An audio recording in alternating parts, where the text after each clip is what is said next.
right. Tonight is episode 131. Abandon all hope, ye who N5 here.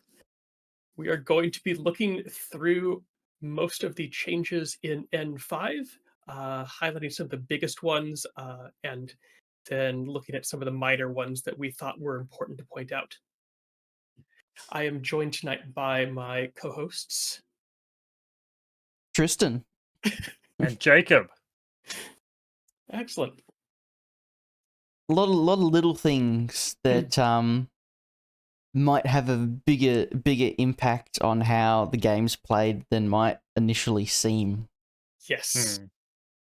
Though I do feel like there's going to be a lot of, they've explicitly now said this, so it's clear now.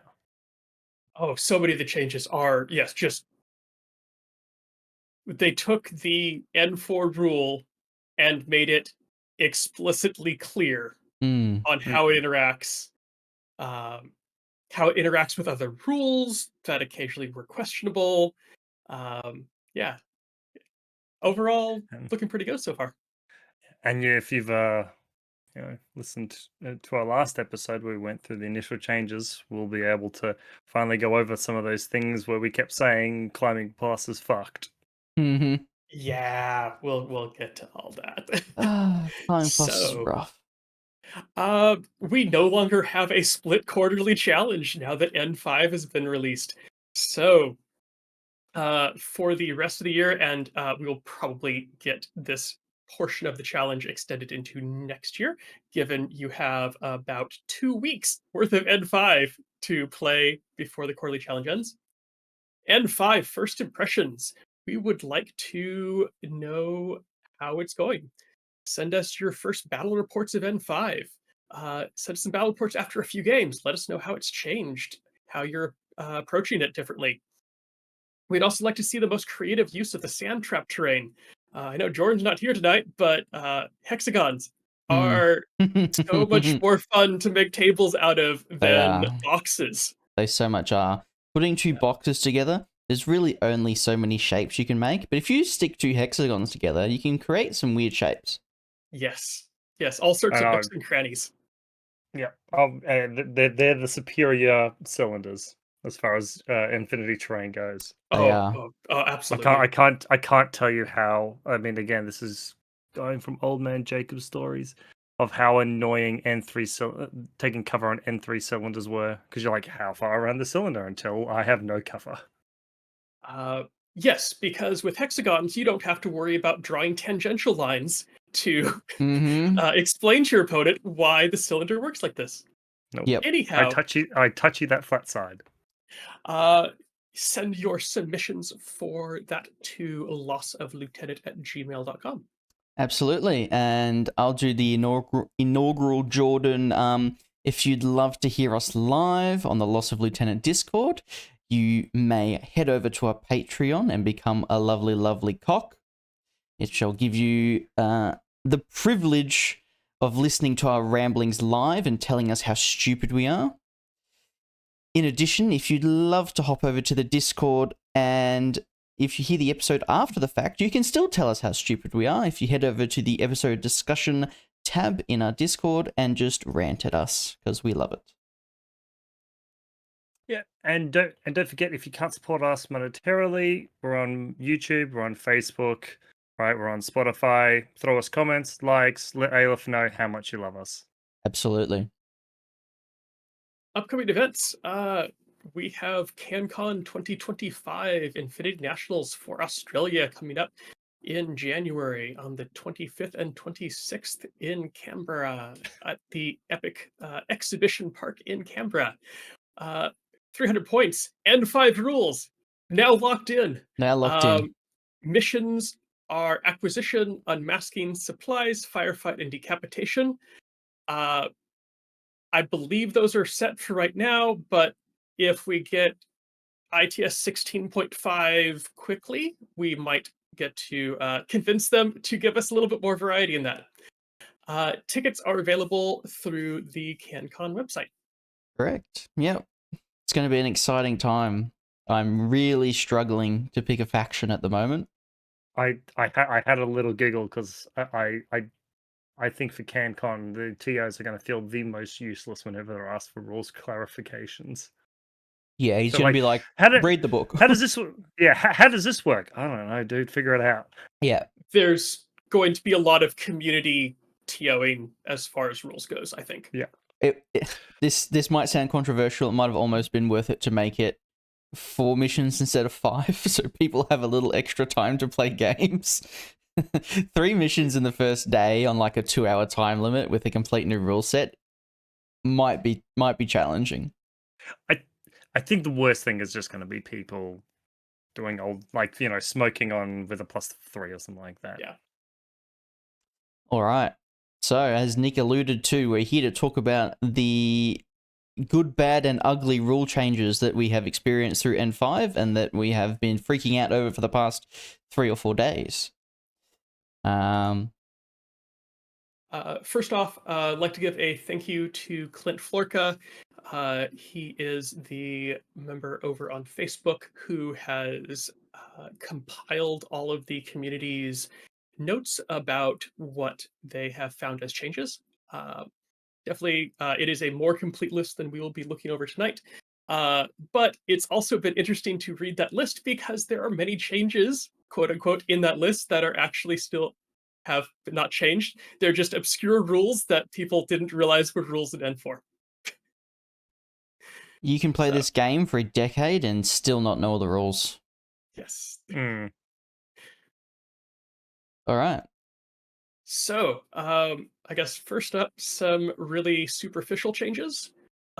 Mostly just nomenclature. Uh, Normal state is now a thing. It replaces non-null state. So I am looking forward to next year's custom mission packet where I no longer have to type non-null state so many times. I can just type normal state. Excellent. Well, it also means that killing can probably be a lot easier of you, like, if you're in a normal state. It is nice in that it's defined in a inclusive sense rather than exclusive sense. It's defined by what you are, not Yep. what you aren't. Yeah. You're either a normal state or you're a null state. You're not in a not normal state or a not null state. The skills have, or order components have been redefined slightly. There is now a basic short skill. It replaces what was previously called a short movement skill. So basic short skills are move, discover, idle. Yep. But this is lovely. It really was overdue. It was confusing for new players to describe that it's a short movement skill, but that's not the same as a short skill move. Yep. Yeah. Also having to explain why discover is a movement skill, no longer have to do that. Yeah. They've also replaced, we also now have a long skill, which is the replacement for an entire order skill. Same thing, less words, a little bit more direct. Yep. Probably the least impactful major wording change. For command tokens, operational use is now what was previously tactical use. So Yeah. Nothing else has changed. They just changed the word. This tactical use is the one during the game. Tactical one is the one during your active turn. Right. Yeah. So it's stuff like reforming Converting fire irregulars. teams. It's like reforming fire teams, forcing a model to pass or fail a guts check, that type of thing. Yeah. New order types. Yes, we have a new type of order. Again, probably long overdue. We now have a tactical order. So in addition to both regular and irregular, we now have tactical, and it's basically that. It's an order that is not regular and it's not irregular. Yeah. So currently, the main uses of it in the game are for tactical awareness, which I'm guessing is where the name comes from. Yep. Also, NCO uses it because the way NCO works now, you take the lieutenant order, you transform it into a tactical order that only that model can use. Yeah. So, So like, from what I read, it's functionally the same as like in terms of like fire teams and all that sort of thing. You still have to be the yes. leader and all that sort of stuff. Yes, the main thing is that now with tactical awareness, you don't have to explain why it's an irregular order that doesn't work like an irregular order, and you can't do stuff like transform it. Yeah, Yeah. So uh, they needed a third category, and they made a third category. yeah, we're Order structure. So the order of your orders is now stricter. The first skill you declare as part of an order must either be a basic short skill or a long skill. You can no longer declare shoot then move. I think Uh, they just got pissed off at everyone trying to abuse it, and then they FAQ'd it like 6 times, and they were just like, screw this. yes, Just, you yeah, can't base attack now. it's one that they've been working toward for a while, and you're right. They've tried to FAQ it. They've tried to patch fix it. They've tried to just tell the community stop doing stuff to try to break the game. Uh, and this addition change is the perfect time to go Mm, about this. It also makes it easier on new players because you don't have to explain all these weird little interactions that come up when you do stuff out of order. yep. So now you can't do it out of order. It's basic short skill, then short skill. It effectively means that there is never going to be a situation where an opponent can't declare an ARO before you declare BS attack, Yes. which Yes. is healthy, to say the least. It's like it's how it's supposed to run. Measuring movement. This has got me a bit weird. So quarter clipping is back, question mark? It does look like it, doesn't it? So I go ahead. sorry, no, you go on Okay. because So multiple diagrams of basic movement show the model clipping corners based on the path it's tracing. Yes. However, in reading all the movement rules multiple times, I can't find an explanation on why you can do this, but I can't find anything that says you can't. yeah. So when I saw this on your notes, I went to take a look at Mhm. those diagrams, Yeah. and it's interesting because while trying to sort of describe them without opening up the damn book, one diagram sort of shows somebody sort of like moving towards a corner and moving around it normally. Like they don't quite look like they're clipping it, but there is the diagram which you're talking about where it Mhm. looks like someone just goes straight through the fucking corner. Yes. Um, Well, they I trace from, they start at the center of the front of the base, and yeah, the line goes to the very corner of a building, and then bends, and then goes directly to the front of the base again. yeah, and So then if the base followed that route, about half of the base would be going through the building.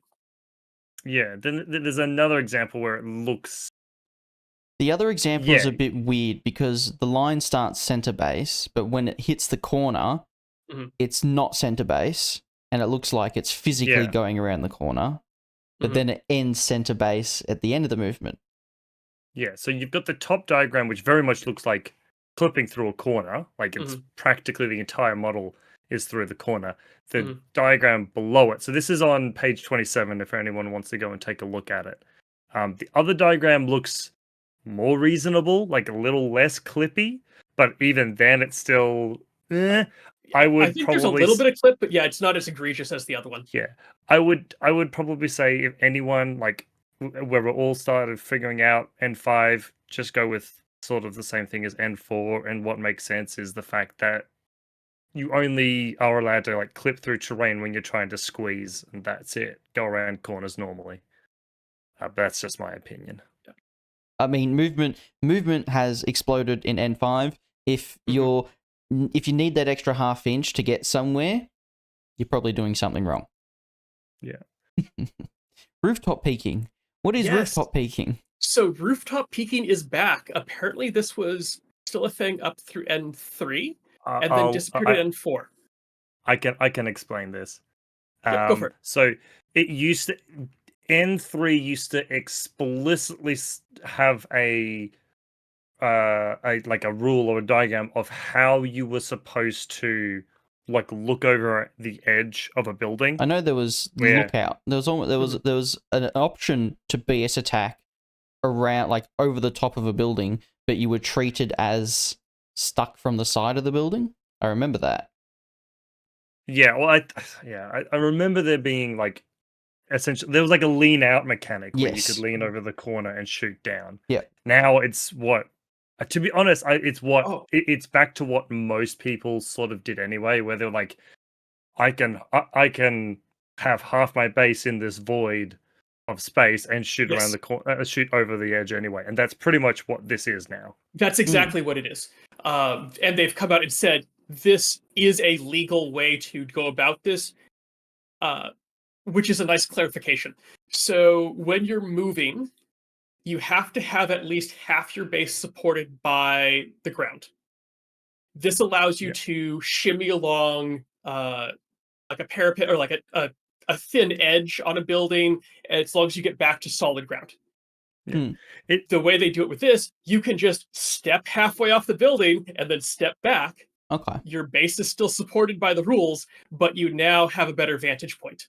Yeah, Interesting. and it also solidifies, and this comes up probably more often than people realize. It solidifies if you need like to jump on top of the parapet to shoot, Mm. you can jump on top of that parapet to shoot. Yes. But obviously, cover and all that sort of thing applies. Yeah. One rule that I am thrilled to see, because it just cleans up a annoying catch in the rules. You can now move through allied models, markers, and tokens regardless of their silhouette size. Makes Oh, sense. that's good. So That's you good. no longer have to check which size is bigger. And okay, so because this silhouette is taller, then it can pass over, except for it doesn't actually vault it. It just basically kind of vault. Yeah, so nope. Friendly models, you can move through them. As long as you just get all the way through, you're fine. Excellent. Yeah, nice I, little cleanup. I'll be honest. Like whenever I played people, I just did that. Like I was just let them do that / did that anyway. Mhm. I think the So- only times I've really brought it up is like someone tried to move through a tag or something. It's like, no, that's not close. Yeah. But now it's legal, and there's no question about it. So I suppose my question then, and I haven't seen this particular one. What if your model's in combat? I don't believe there's any specification on it. So I suppose you could clip through your own model even if they're engaged. However, you can't clip through an enemy. You can't squeeze by an enemy. And you would have to make sure that when you touch the enemy, if you do, you are completely free of the other allied base that you're clipping through. Yeah. I think it's one better addressed in the individual situation. Yeah. I don't think touching your friendly model in engaged state changes the fact that you can move through allied troopers. Mm-hmm. Yeah. Final basic measurement or final basic movement change. Prone. You can now go prone at the start or the end of a movement. Interesting. Yeah. I'm about 90% sure that it doesn't affect your movement, but the wording is slightly vague, and it's like they add a clarification that doesn't seem like it's needed about, remember, if you go prone, it affects how far you can move. Yep. So there's a slight doubt in my mind that says they might have intended to be like, if you go prone at the end, you still count, you still have your movement, but it doesn't say that. And I don't think that's correct. That wouldn't make sense. They've just got a weird clarification in there that seems out of place. So I'd say for right now, it says you go prone at the end, therefore you go prone at the end, and movement up until that point was not prone. That seems very good.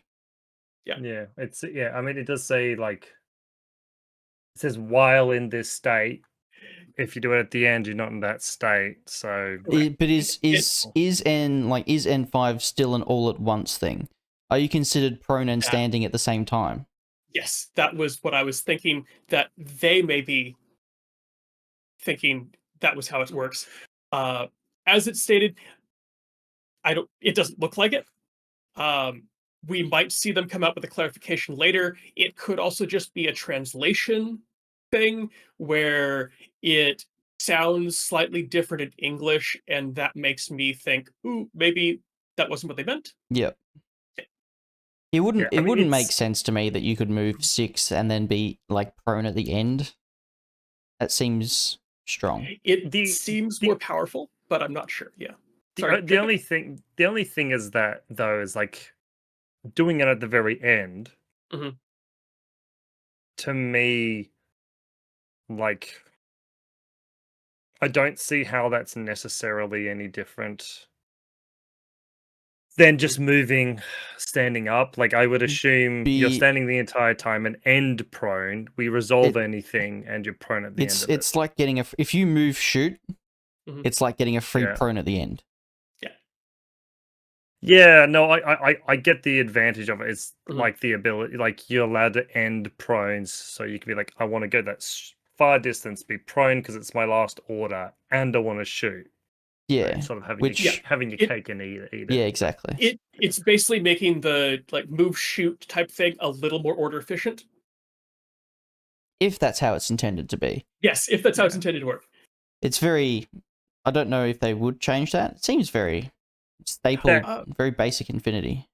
Yeah. That said, I don't know how you do it as far as like if you're like, I want to go prone at the end of my movement.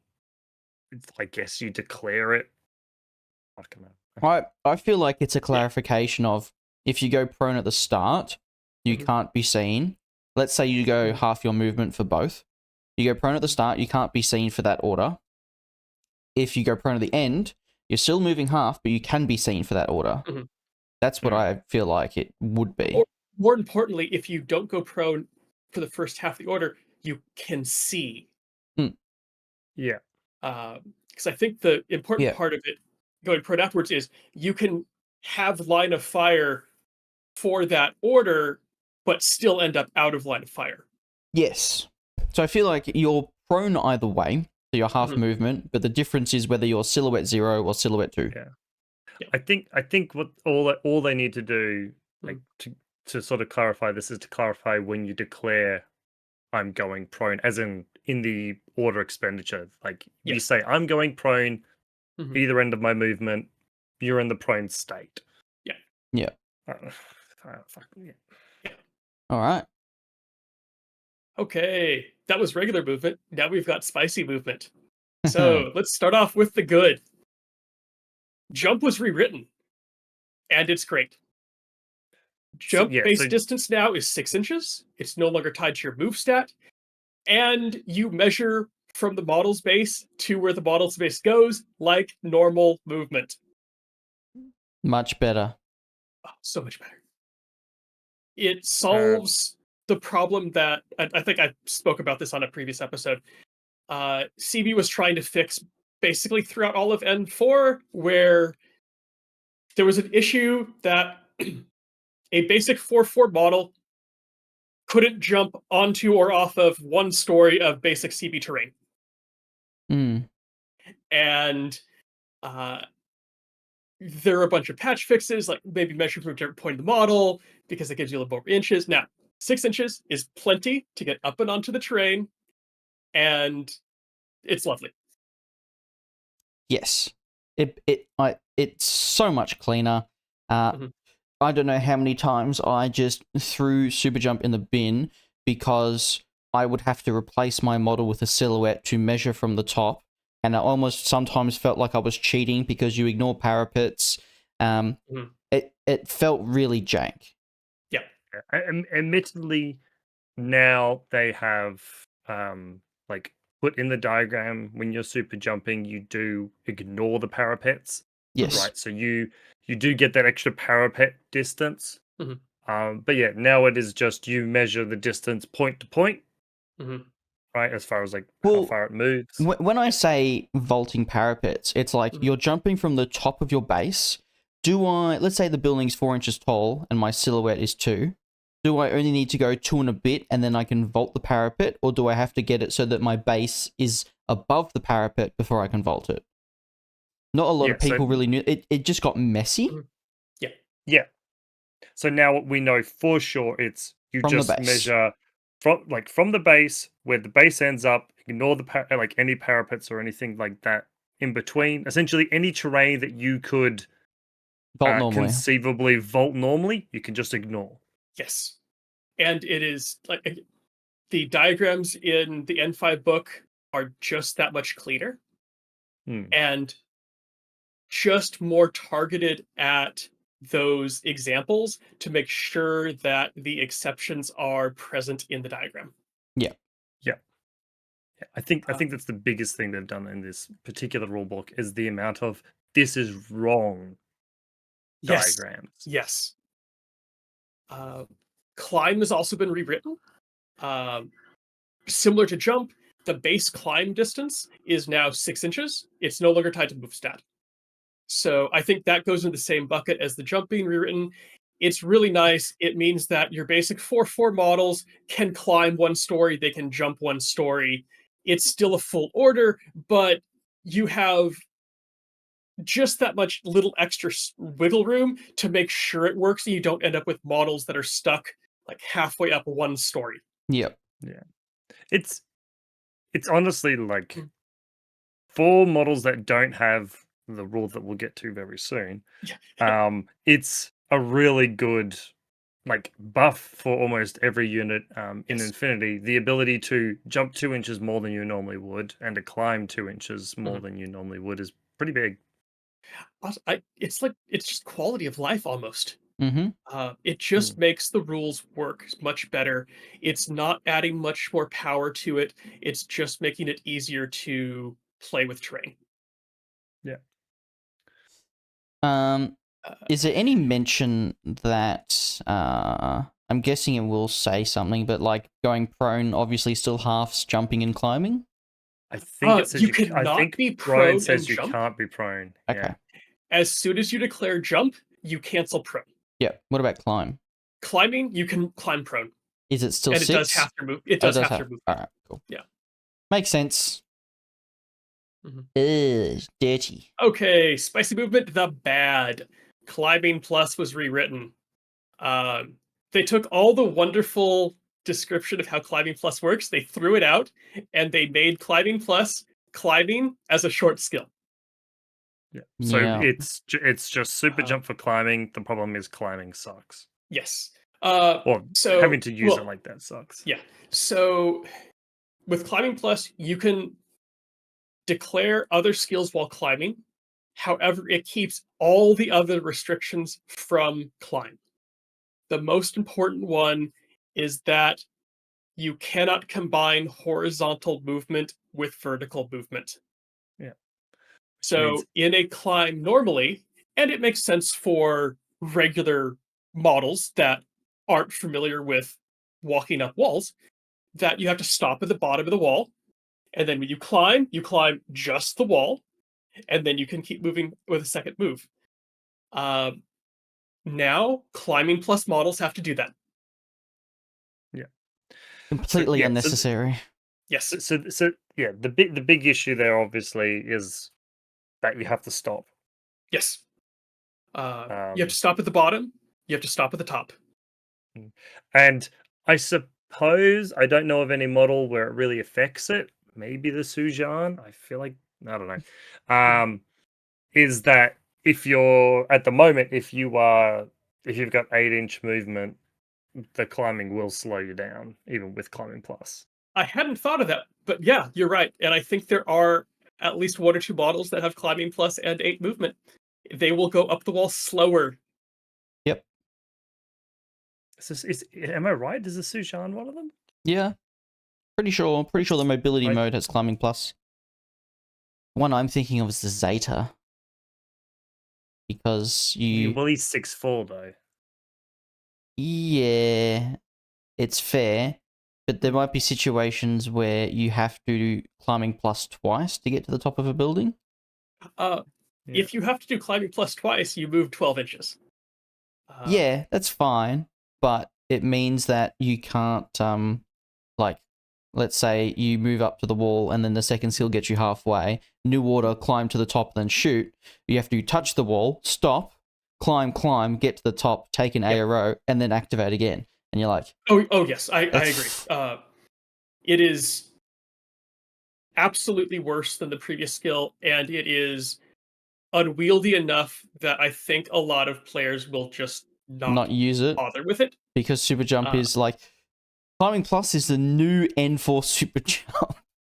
Yeah. Like the start of N4 super jump. Yeah. This is atrociously bad. Okay. Well, we've had the good, the bad, so now spicy movement, the ugly. Super jump was rewritten. Yay. So the base jump distance is still 6 inches, like jump.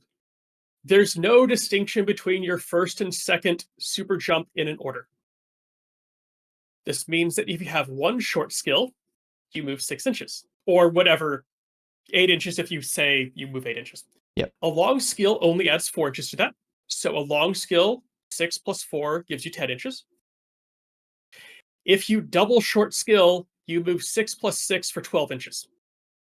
Or 8 plus 8 in the terms of some units. Yes. This is overly powerful. Yes. This shit I can't wrap my head around, because if this is like the super jump 8-inch models that are just going to be like flying across the board, like it's just the second super jump needs to be shorter. The second super jump just don't have a second super jump. Only let them declare super jump once per order. Well, either you do a jump, or your super jump is like an additional super long. Oh, no. Like something that's not 16 fucking inches. Oh, they've already got that. They've got a short skill super jump and they've got a long skill super jump. That's all you need. And if you just eliminate the ability to do 2 short super jumps, it pretty much solves itself. Because right now, Jordan spoke about it briefly last night. Like Norkius has super jump, and normally he's 6'2", but if he does, move super jump or super jump, he now moves 12. And he doesn't need to move 12. That is not a model that is balanced for that type of movement. No. Absolutely not. It also takes super jump just way outside of competing with any other movement skill, not even touching on the fact that climbing plus it doesn't function right now. There's just a lot of random ass units like beast hunters that just now move 6/6 instead of 4/4. Yeah, and you're like, that wasn't necessary. No, beast hunters is actually an excellent example, because normally it'd be 4/4. One of the issues you might have with moving super jump is arrows, but beast hunters in a combo state. Exactly. So if you guys jump for 12 inches, and the worst that happens is he gets discovered. Yep. So you got an extra 50% movement, so you don't really care. Yep. Yeah, you got an extra half order. I hope this gets looked at.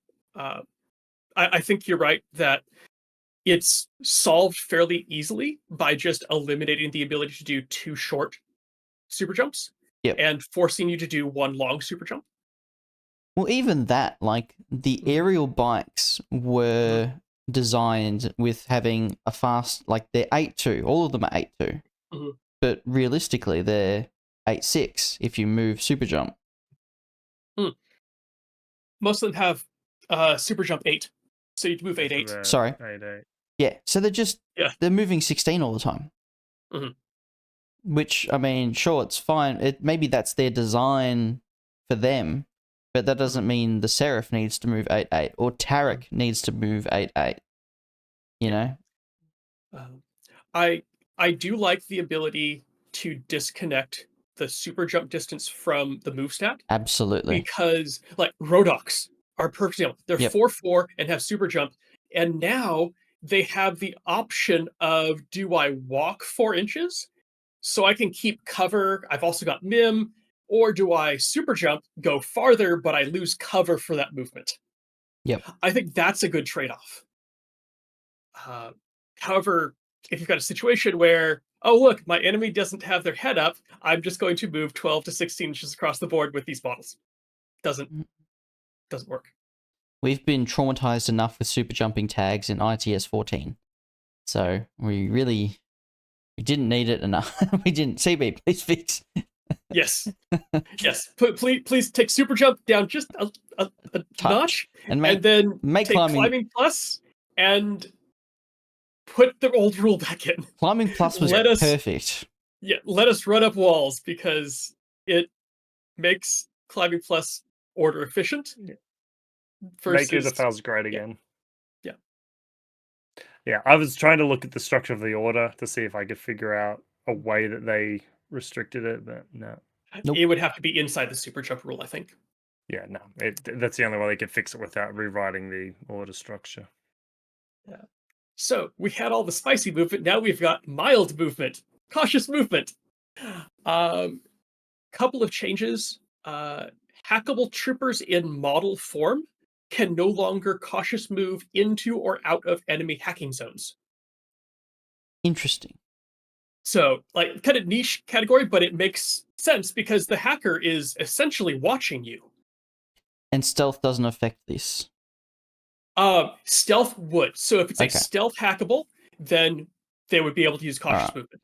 Cool. Yeah. However, I don't. targeted state now prevents the use of cautious movement. Makes a whole lot of sense. So if you've got a big flashing beacon over your head, you can't cautious move. The other thing, and I'm not sure about this because I feel like the editing is a bit weird on the thing. Is Mhm. cautious move used to be restricted to rems and like It's bikes and it's stuff. in It's now only it's tags. no, it's No. in the motorbike rule. It's stupid. They need to edit it, but That's fine. I got the feeling it was more the fact that rems can now cautious move, which is a big it's buff to like OSS and things like that. Yes. I don't recall finding that in the REM rules, though I don't think I've specifically looked for it. Cautious movement specific calls out tags as not being able to, but then for bikes and for vehicles, under their own rules, they say they can't cautious move. it might say in remote presence. But I wouldn't. Yeah, but then Yeah, I know. still I want don't know like if I can- hollow men to alright, look. you'd want hollow men to do it. Well, there's It's still fine. I mean, like it didn't super make sense that rems couldn't cautious move, so Didn't that's it? fine. Uh, I mean, That I could doesn't see it both ways. doesn't make sense that Rems can go prone, Jacob. They they can fold fold up their their little ways, yeah. legs and they go. All right. Okay, so I have to do a little aside here. I came across this diagram, and I will describe it in a moment. It is like it's like a piece of art. The more I look at it, the more I find, and the better it is. This is So the yeah. this is the diagram showing vaulting, and not just vaulting. Like it shows the model vaulting 5 times in a 4-inch movement. The long 4 It's inches. the type of diagram that you make when you get so many questions about niche situations that you make a diagram that has all of them in it, Yeah. and then some to try to circumvent future questions. It is gorgeous. It basically also clarifies that vaulting is measured based on the height you started and end at. Not so if you vault up and then you vault up, that's all still one vault. It doesn't affect the height that you can go back down to. So this, from what I understood from what you just said, is this saying that a tag couldn't, in one order, vault up the Leaning Tower of Pisa to get basically 8 inches directly upwards. Correct, because it's above its height starting that it position. vaults is based on its starting position. Interesting. Okay, so there will be situations where S2 models won't be able to vault on certain tables 2 or 3 times to get to a 2-story building in one order. That's the way I read it. However, for some of those, you might have specific rules on the tables that, like, this is effectively designed to be stairs, therefore you can vault. I guess there is a difference in some of those in that in this diagram, the model is never actually finishing at a legal point at any of the vaults. It is. Yeah. No, I mean, while it's vaulting, it could never finish there. It would have to keep going because it's never put its base down until it gets to the other side. At the very middle of it, or the very first little, like, isn't that a triangle? No, it's it's flat on top, so there's plenty of space for it to stop there. So that one, okay, yeah, I guess that answers my question. Yeah. Although I think technically that terrain is thinner on the inside than it is on the out, because I think that's a thing. Anyway, yeah, I think it's a thing from Sam. Oh, I know what it is. Yeah, I know what it is. Yep. Yeah. So I think technically the middle of that piece of terrain is not the size of a base. The other thing this shows potentially is the fact that you can move over gaps that are smaller than your base. Yes, so like you don't have to go back to the ground to revault. Yep. It's from where you start, everything you pass over is your height or smaller, that you just vault it. So it's not a matter of like I vault, stop here, vault, stop here, vault, stop here, and then suddenly can't go back down. But will this change, like climbing up a set of boxes to get onto a first story? If the first story, no. From gathering from this, if the first story is taller than your silhouette times, well, by a little bit, then you wouldn't be able to vault above the height of your silhouette. So I think the height of an S2 is 55 mil, I want to say. So you can't vault above in one short skill more than 55 mil in height. So it would have to be like the box would have to be 25 mil wide, so you can say like essentially I've stopped there, vaulted again. Or as Nick says, you house rule it a little bit. I think at least for now we will probably all house rule that boxes that are set up to be stairs that are really tall, you just vault stop. Yeah, you treat them as stairs. Right. Yeah. I see. So it would be more like this, like I said, the stair example. Whereas before you could essentially measure the horizontal distance and get like your extra vertical. Now you have to do the diagonal distance. Okay, yeah. So you can still do that like vaulting because it's stairs, but it's so long as you say that those boxes are being treated as stairs. Yeah. So I suppose whenever. For the coming competitions everyone's going to play, whenever you go, is there something we need to discuss about this table, right? And in addition to, are these barriers solid, you need to say, do we count these as stairs? Yeah. The prime example is Hugh's orange table, where he has everything in blue is a vaultable thing, and he likes to stack crates and air conditioners and stuff 3 or 4 times so you could vault from one story to another. Like, that's the obvious example of, well, these aren't intended to be vaultable boxes now. They're intended to be stairs to get to the next floor. Yeah. Excellent. Damage. So, yeah. I think pretty much everyone who is familiar with the transition to N5 knows about the change of how damage works. We now have possibility of survival. So basically damage has been flipped. Yep. And the best part, it now works like every other role in the game. Again, makes it much easier to explain to new players because now you don't have to go, so all the rolls look like this. You want to get to, as high, but you don't want to exceed. You want to make sure you stay under. get higher if you want to face to face, and then you've got one that is you want to roll over. So now everything is roll equal to or under. Yep. Yeah. So that's It's going to take a while to work that through in our heads, but I think it's the right move. It's mean- cleaner and it will grow the game better. yeah. I mean, I did a demo game Mhm. with like N5 like damage stuff, and I had to like calculate the Mhm. possibility of survivals. It wasn't that bad. It's Yeah, fine. I think maybe the worst part of it is going to be rememorizing damage tables. Even though most of them it's just 20 minus the damage, Yeah. there are some that are slightly different. Yeah, that was one thing I wanted to bring up, and Mm. I'm not sure why CB bothered to do this. Mhm. Because it is the fact that I suppose maybe it just feels more thematic. Is when you see models that have what was +1 damage or whatever, Mhm. it's now save roll minus Whatever. something. Yeah. So whenever you do like the calculations now, which is armor plus the possibility of survival, that's your target number, and Mhm. then if you have an SR minus something, you Mhm. take that off of it. I don't know Mhm. why they didn't just do possibility of survival minus whatever. Like they've That's got an fair. extra. They've got an extra not acronym.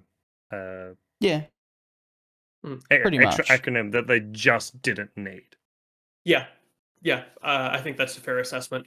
Um, I don't know why it doesn't just change the possibility of survival.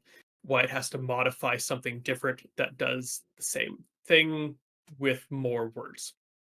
Probably something technical in how you're supposed to calculate damage and AP and all this other crap. Because, It yeah. it could be some behind the scenes rules mechanic that they work with, but doesn't exist once you get to the game. Same difference, Yeah. really. Yeah. It's going to take a while. I'm going to be sitting here going, at my HMG's damage 15. Still, because that's just how my brain works. Yeah. But having it's a lot easier to teach as well because you're not having to have a number minus like have a roll and then add to the roll. You Mhm. just have a number and roll under it. Like you do Yes. the math beforehand and then you roll under Mhm. it. You don't go, it's damage 15, I rolled 11 and I'm adding 5 or whatever. Like Well, it's a bit simpler.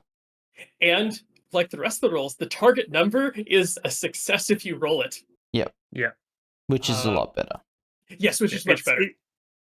It's good to now you can universally say this is how you succeed at infinity. Yep. Yes. Yep. Yes. Now there is one general form of how you roll.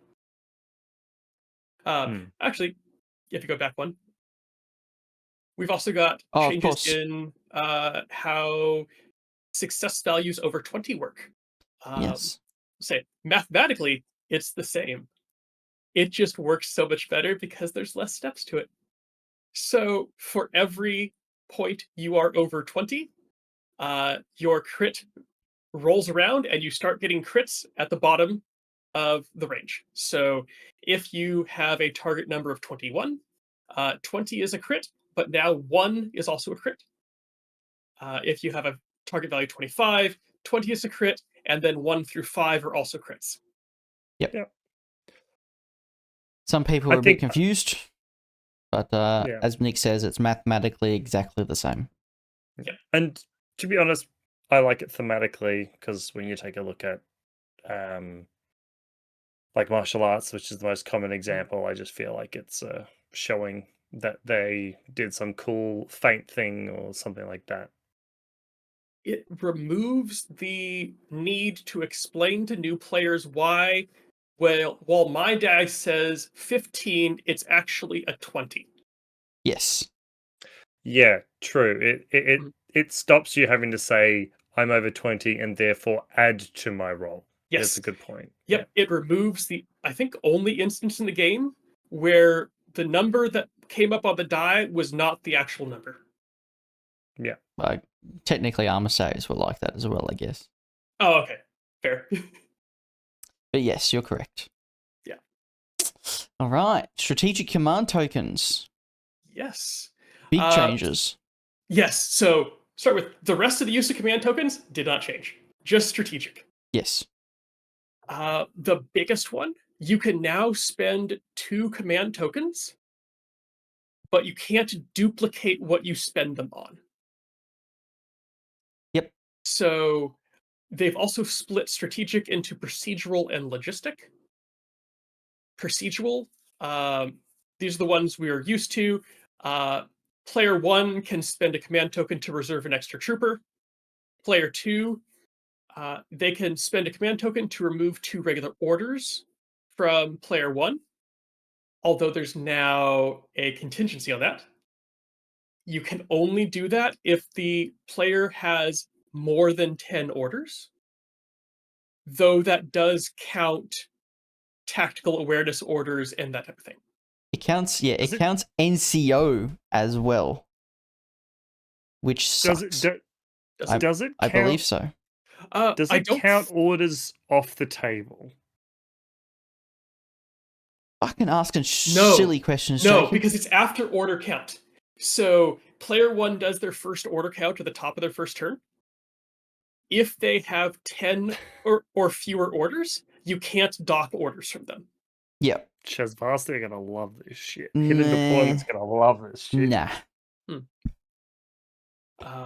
I don't believe it includes NCO because NCO does not convert the lieutenant order until right before it's used. Makes sense. So I think it's regular, irregular, and tactical only. Yes. It's nice. I didn't like in N4 that they kind of removed limited insertion as a viable strategy. Yeah. This brings it back, although obviously not sure how strong it was. The one that I liked the most was just like limited insertion Tunguska with big heavy links. It means running Joan Pain trains is less, butt hurt because you're not starting with 8 orders. Yeah, it's nice because it now means, like if you have limited orders, you can only dock so far. Yeah. Second use is to limit your opponent to only 1 command token on their first turn. I have never seen this used. Biotech 4, that's it. I think it's Biotech 4 against a vanilla. Yep. Is about the only. Yep. Or potentially if you see a Hakkasan player that has like 6 irregulars, you're like, okay. Yes. Fair. Okay. The other one is suppressive. Hang on. Comment in the chat by Kevin. Why did they keep this? I don't know. But not only did they keep it, there are more things that interact with it now because counterintelligence affects it. So counterintelligence will both reduce the number of orders you're docked by 1, and if you're limited on your command tokens, it will increase the number you can use to 2. 2. I think that was always the same. That's also once that rule was introduced, nobody used it because who uses in your first turn more than 2 command tokens? Oh, okay. I am guilty of this too. There are rules in here that I thought were new and are just N4 rules that I never knew about. Yeah. Counterintelligence is always. No one's ever limited command tokens to 1. So I think I've done it once and it didn't help me at all. The third use for player 2 is to put a model in suppressive fire. And its peripherals. Yes, and its peripherals. I think with being able to use 2 command tokens, suppressive fire becomes a possibility. I don't think it'll be done much, but it is now viable because it doesn't have to compete with docking 2 orders. I think there's viable strategy to plan around that, to be honest, because since like some vanillas, like Vanilla Pano, don't really need command tokens. You don't need to coord shoot things because you shoot the best in the game. You don't need to remake fire teams because you're not really taking them. So it's going to be like, do I need speedballs? maybe not. So I'm just going to chuck Mendoza in the midfield on suppressive and dock you 2 orders. I Speaking was of- disappointed Mhm. not to see the Evo hacker one Yes. return. Yes. Yes. Yeah, missed opportunity. Considering how big, like, TR bots, neurocynetics are going to need to be in this faction, in this edition, that not returning is a bit of a sad face. Yeah, because I think we discussed it earlier on an earlier episode. It's on par in power with suppressive fire. There's nothing really that will break, and giving that option would be lovely, especially for the second player, because there's so many armies that really do want to have that up first turn. Yeah. So, speaking of Speedball, the second way you can spend your strategic command tokens, logistical. You can spend a command token and gain 2 Speedball tokens. Although, for reference, 2 Speedball tokens is enough for 1 Speedball request. Yep. And it is the only way to gain Speedball tokens, from what you've told me. Yes, it's the only way. So if you want to Speedball at any time during the game, you have to do it before the game. You have to commit to it before the game starts. Yep. I'm not sold on that part of Speedball, but the rest of it looks great. Speaking of which, Speedball. So, how to Speedball? At any time during your active turn, you take your 2 Speedball tokens, which are 40 mil. You place them on the table. You choose which one of them is first and second. The first one, you get to pick what's inside of it, and the second one, you roll on a table to find out randomly what's inside. Then you make a Fizz 14 combat jump roll for each of them. Once they're on the table, either where they intended to be or on your board edge, any of your troopers who enter silhouette contact with them can pick up what was inside. No short skill necessary, just need to touch it. After that, the contents are single-use, non-transferable, and can be used in active or reactive, though most of them are pretty specific on when they can be used. Yeah. What can be inside? Some of them are. Some of them are. Some of them. Just quickly, so the Speedballs do follow the pattern of deployment around the C of your DZ. They don't just disappear? Correct. Okay. Because they're deployed via combat jump. Yes, they're deployed by a combat jump, and it makes no mention of any changes to that. All right. Yeah. Cool. What's in a Speedball? You got a choice of 6 different things. You've got a Vita Pack, which is basically an auto success automatic medkit. So if the model that has it takes a wound, assuming they have vitality, basically at the end of that order resolution, they heal a wound that can pull them out of unconscious. Yep, and if it's a 2-wound model, it'll still go from 1 to 2. It's not like a paramedic. Yeah. I was gonna say my favorite thing about this one is the idea of putting it on Toa with the Symbiomate. I think this is going to be the primarily used Speedball request for the early stages of N5. Yeah, maybe.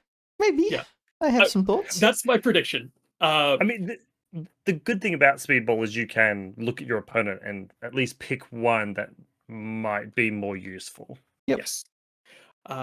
In addition, if you don't get injured, you can use it on another model in silhouette contact as a short skill.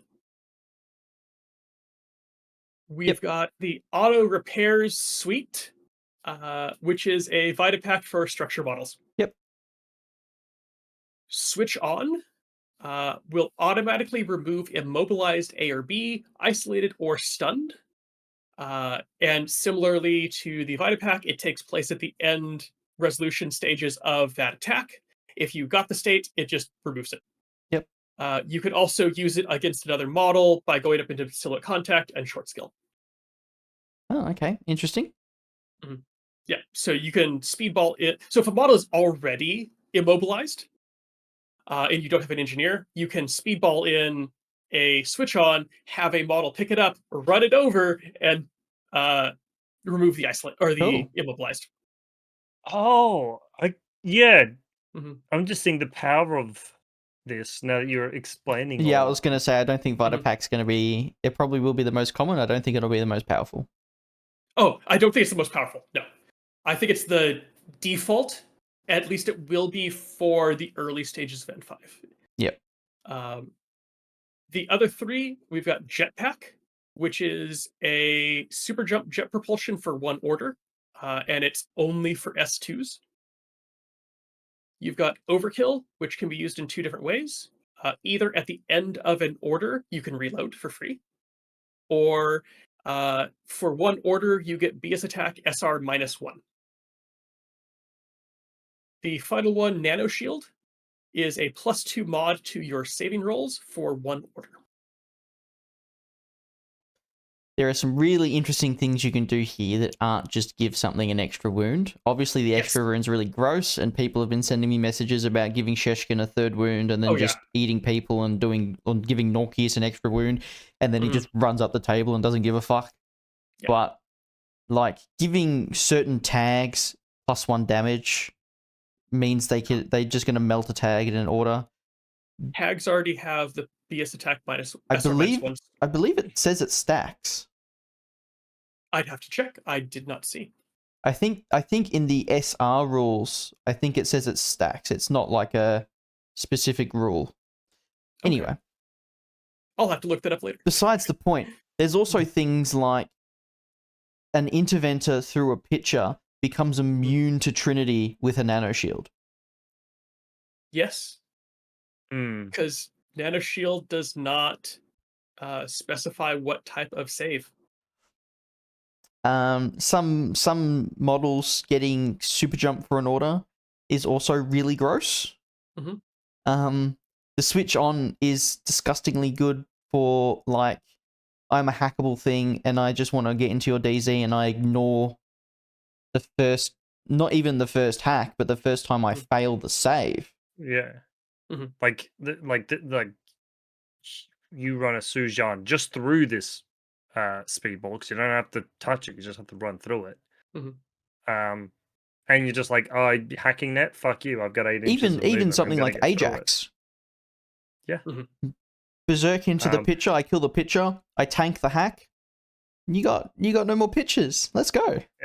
The other thing I realized is because you don't have to make a roll or anything like this, a token like a camo mark or whatever can pick these up. So if you want to really maximize, It has to be a model.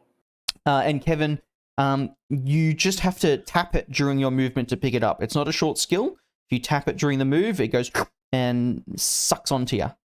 So it's virtually free. You can land it in front of you and just start walking forward and pick them up. No short skill.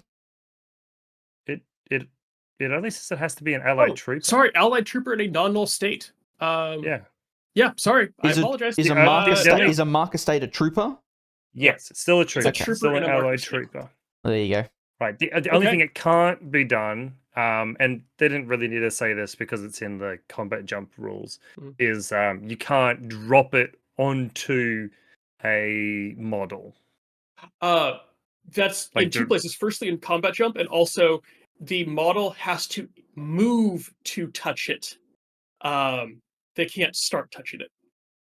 Yeah, but like, there's no scenario where you can start touching it anyway. Can you dodge and touch it? That would be a movement. You just have to enter silhouette contact. Yep. Fuck, that's funny. Yeah. So I dodged into the Vita Pack. Oh, I'm dead. Loop, I'm alive. So wait, you could guts into this. Yes. No, guts happens after the resolution. Oh. Yeah, well, you don't get the bonus, but you still could pick it up. Just to touch it, yeah. Yeah. I mean, you could, but it wouldn't save you from dying that order or losing wound that order. Oh, no. Anyway, Speedball is interesting. Yeah. There will be some freaky uses. I think there will definitely be a pattern that comes out during the meta where, you know, CA players will run their Protheon models with an extra wound for bullshit reasons. One of the things I like is that the second you get to pick the first one, and the second one is rolled randomly, which means that while you get your first choice, you also get a random one to kind of Yep. try out what the other options are. Yep. And that might give players the opportunity to kind of non-committally try them and go, oh, actually, I like that one. I came up with a good use for it. I might pick that as my primary one next time. Yep. Like, I suppose, like, there are a couple of feels bad scenarios. Things like switched on, dropping for more rats. They kind of don't need it as much. Or if you've got no rems or structure and you roll the auto repair suite, but such is the nature of a dice game. Yeah. Yeah. You do have to place them before you know what's in the second one. But I think you just place the second one in kind of a more neutral place. Potentially. I feel like most people, depending on like what they're doing, are just going to double stack them, and if the second one's kind of shit, they don't care. So you just like if you're giving Sheshkin an extra wound, just give her jetpack or nano shield, and if you roll overkill or auto repair, you're like whatever, who cares? Yeah. Is there? I'm just quickly reading through. Is there any restriction on how many speedballs you can pick up? No. A single model. Okay. I don't believe there is. I don't think there was. Don't believe there is. I could see this being very useful for the units that got changed to have like limited cover or like end up frenzying or whatever. Where you're like, I want my 2 wound heavy infantry to have a Vita pack so I can risk standing them up more, or I want to give them nano shield so that they can like take more hits. Yeah, it'll be something like that. There'll be different uses. Giving a tag an extra wound is gross. Yeah, it. Yeah, I'm excited to see what people do with this because it's a neat little toolbox that doesn't seem like any of the options are too powerful, but I'm pretty sure our community can break them just as well. I'm pretty sure, like, the average order expenditure of someone healing something ranges between 1 and 3 orders. 1 if you're lucky. And that's in your turn. This is half an order to pick it up, and the rest is free. Like, practically. So, it's ridiculously efficient. So, yeah, it'll be very powerful. It almost might make certain people think that they don't need a doctor or engineer. Like, if I'm taking a tag, I might be like, maybe I don't need an engineer. Maybe I have 4 wounds.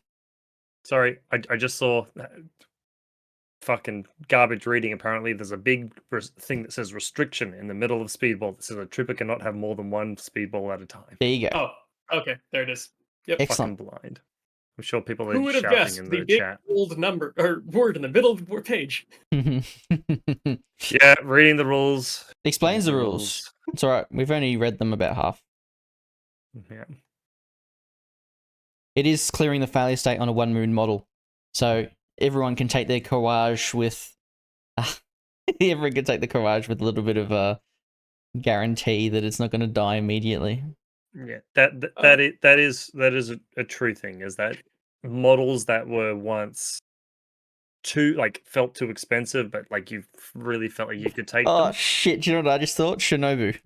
I just dropped the Speedball over in your DZ, and Shinobu's got 2 wounds now. Yeah. You could make a bear pod pretend like it still has TR or TI. You could do that, or you could give the bear pod 3 wounds and dock it. Yeah. What the fuck? Effective 3 wounds, I should say. It'll go unconscious, and you choose not to go dogged, and then it goes back up to 1 wound, and then it'll go dogged the next time. Yep. Ridiculous. Anyway. Actually, that was one thing with the Vita Pack. It would it save you from shit like that? Because technically you can't heal out of Dogged. Oh, you can heal from Vitapack out of unconscious, and you just choose not to You just trigger go Dogged unconscious. Yeah. Okay. because yeah, you know you're about to be healed. Do you is Dogged mandatory? Obligatory? No? Okay. It's No. optional. Excellent. I wonder how that works with extra. Because I go straight dead. Oh, you're asking. Okay, so it does say the exact order step in which it triggers, so I'd have to look up when what triggers. People can look it up. Look up the order resolution. No thing one's for playing Onyx, those Jacob. compliments. Onyx I suck. want to play Onyx. Shut Yeah, up. they suck. All I right, read them over and look back to more ads. Impetuous. Okay, so overall, I like it. They've decoupled and now can have more variety. Yep. Impetuous has been decoupled from cover restrictions. However, it's basically always paired with either limited or no cover special skills. Yep. But strictly Uh, Impetuous is a beneficial skill now. Yes. It is more impactful now in that it is not suppressed by fire teams, which means that the cover penalties from Impetuous you keep in fire teams. Yes. If you are in a fire team, you still get your Impetuous token, and as long as you don't use it, you're fine. If you use it, you break out of the fire team. This also means that if you have a fire team of Impetuous models and you want one of them to leave with an Impetuous order, but you don't want to break the fire team, you just let them go. Yep. This also changes how Frenzy works a little bit. Frenzy now gives you both Impetuous and limited cover, and it as well is not suppressed by fire teams, which means the gunfighters who used to go, I take the Frenzy discount and then I stay at a fire team the whole game so I never have to deal with it, have to deal with it. Yes. So as soon as that Kaitak or was it Phoenix deals the first wound, they lose the ballistic skill penalty to shoot them. In the next states phase. Yes, as in the next state phase because Frenzy triggers the end of the turn. Yes. Yep. Did you find any clarification on FT Master and what triggers first? Yes. So I talked about this last tournament with them because I was curious. So with FT Master, it says all models in this are regular, and Lost Lieutenant says they're all irregular. There is a call-out box with FT Master noting that Loss of Lieutenant trumps FT Master. Right. So even though FT Master says they are all regular, Loss of Lieutenant says they are all irregular. Loss of Lieutenant is the one that is in charge. I was more speaking on whether you generate your orders before you Impetuous, or whether you Impetuous before you generate your orders. Do you still generate the regular orders and then have the option to Impetuous? I believe so, because the order generation is prior to the Impetuous phase. Is it? Okay. The way I should verify that. Yeah, the way FT Master is written is that you can have them as a fire team, and before the turn starts, break the fire team, and you still get the regular orders because it says not for before the turn. Wait. Well, no, but like it says that they start. It does like they are regular for that entire turn. It depends on the order. So in N4, the Impetuous tokens get placed in the same phase that you generate your orders, which means it was up to the player's interpretation of what happens first as to how it played out. Now, it was super ambiguous, but most people went, I can generate my orders and then break the fire team, because you can break fire teams at any point, and then put down the Impetuous tokens. So I'm hoping there's clarification where, like, you generate your orders, then you put down Impetuous tokens, or maybe clarification on when fire teams can be broken. It doesn't matter, because the orders are counted prior to the Impetuous phase. So regardless of when you put the Impetuous token down relative to the orders, you can't use them until after the orders are counted. Well, I suppose the issue then is like the issue is you can break the fire team whenever you want, and that's what makes it possible. Because if you can't break the well, in this case, actually, you generate the Impetuous no matter what. So yeah, Yes. they've just doubled down and went, you can generate regular orders and Impetuous. Yes. Yeah. Yeah. There's no longer that questionable conflict. Yeah. Yay. Silly rule, in my opinion. Yeah. I think I saw 1 or 2 models that have no cover and frenzy, and I was like, if they frenzy, do they gain limited cover? Does no cover trump limited cover? Yes. Okay. Yeah, because one says you don't get this bonus, and the other says you don't get this bonus, and you don't get this bonus. Makes sense. So you just double one doesn't you say definitely you get this don't get the BS penalty, and you also don't get the armor bonus. Lovely. Spotlight. Yay. Spotlight. Yes, now with player interaction. So this was something I almost feel like I heard you, Tristan, say a bunch, is that whenever you got Spotlit, you're like, I wish this had an armor save. It's ridiculous that it doesn't. If I did, I'm a genius, but I don't think I did. I remember hearing it plenty. So Spotlight is now Burst 2 inactive. It is Probability Survival 5, and it has AP ammo. So this means that not only can someone attempt to reset, but it also means that if they've got a decent BTS and they think they can tank it, they can try. Mm-hmm. I love the implications of this because it means that guided against BTS 9 tags is harder. Spotlight against or guided against kind of meaningless line troopers is easier. Yes. And Forward Observer has a much more of a prominent role because it retains the I've hit you, there is no armor save, you are targeted. That's a good point.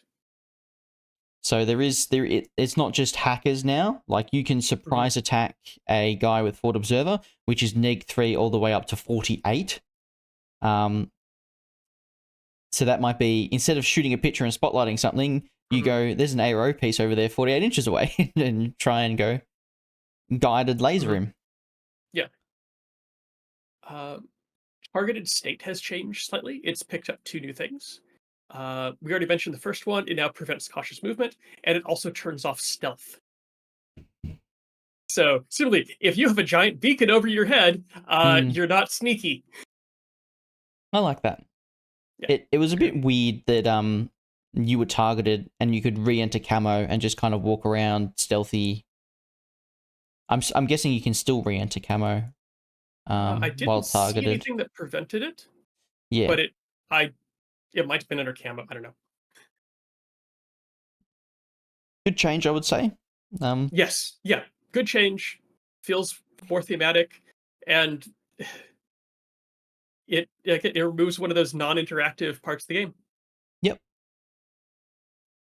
Any more failure points for guided is fine by me.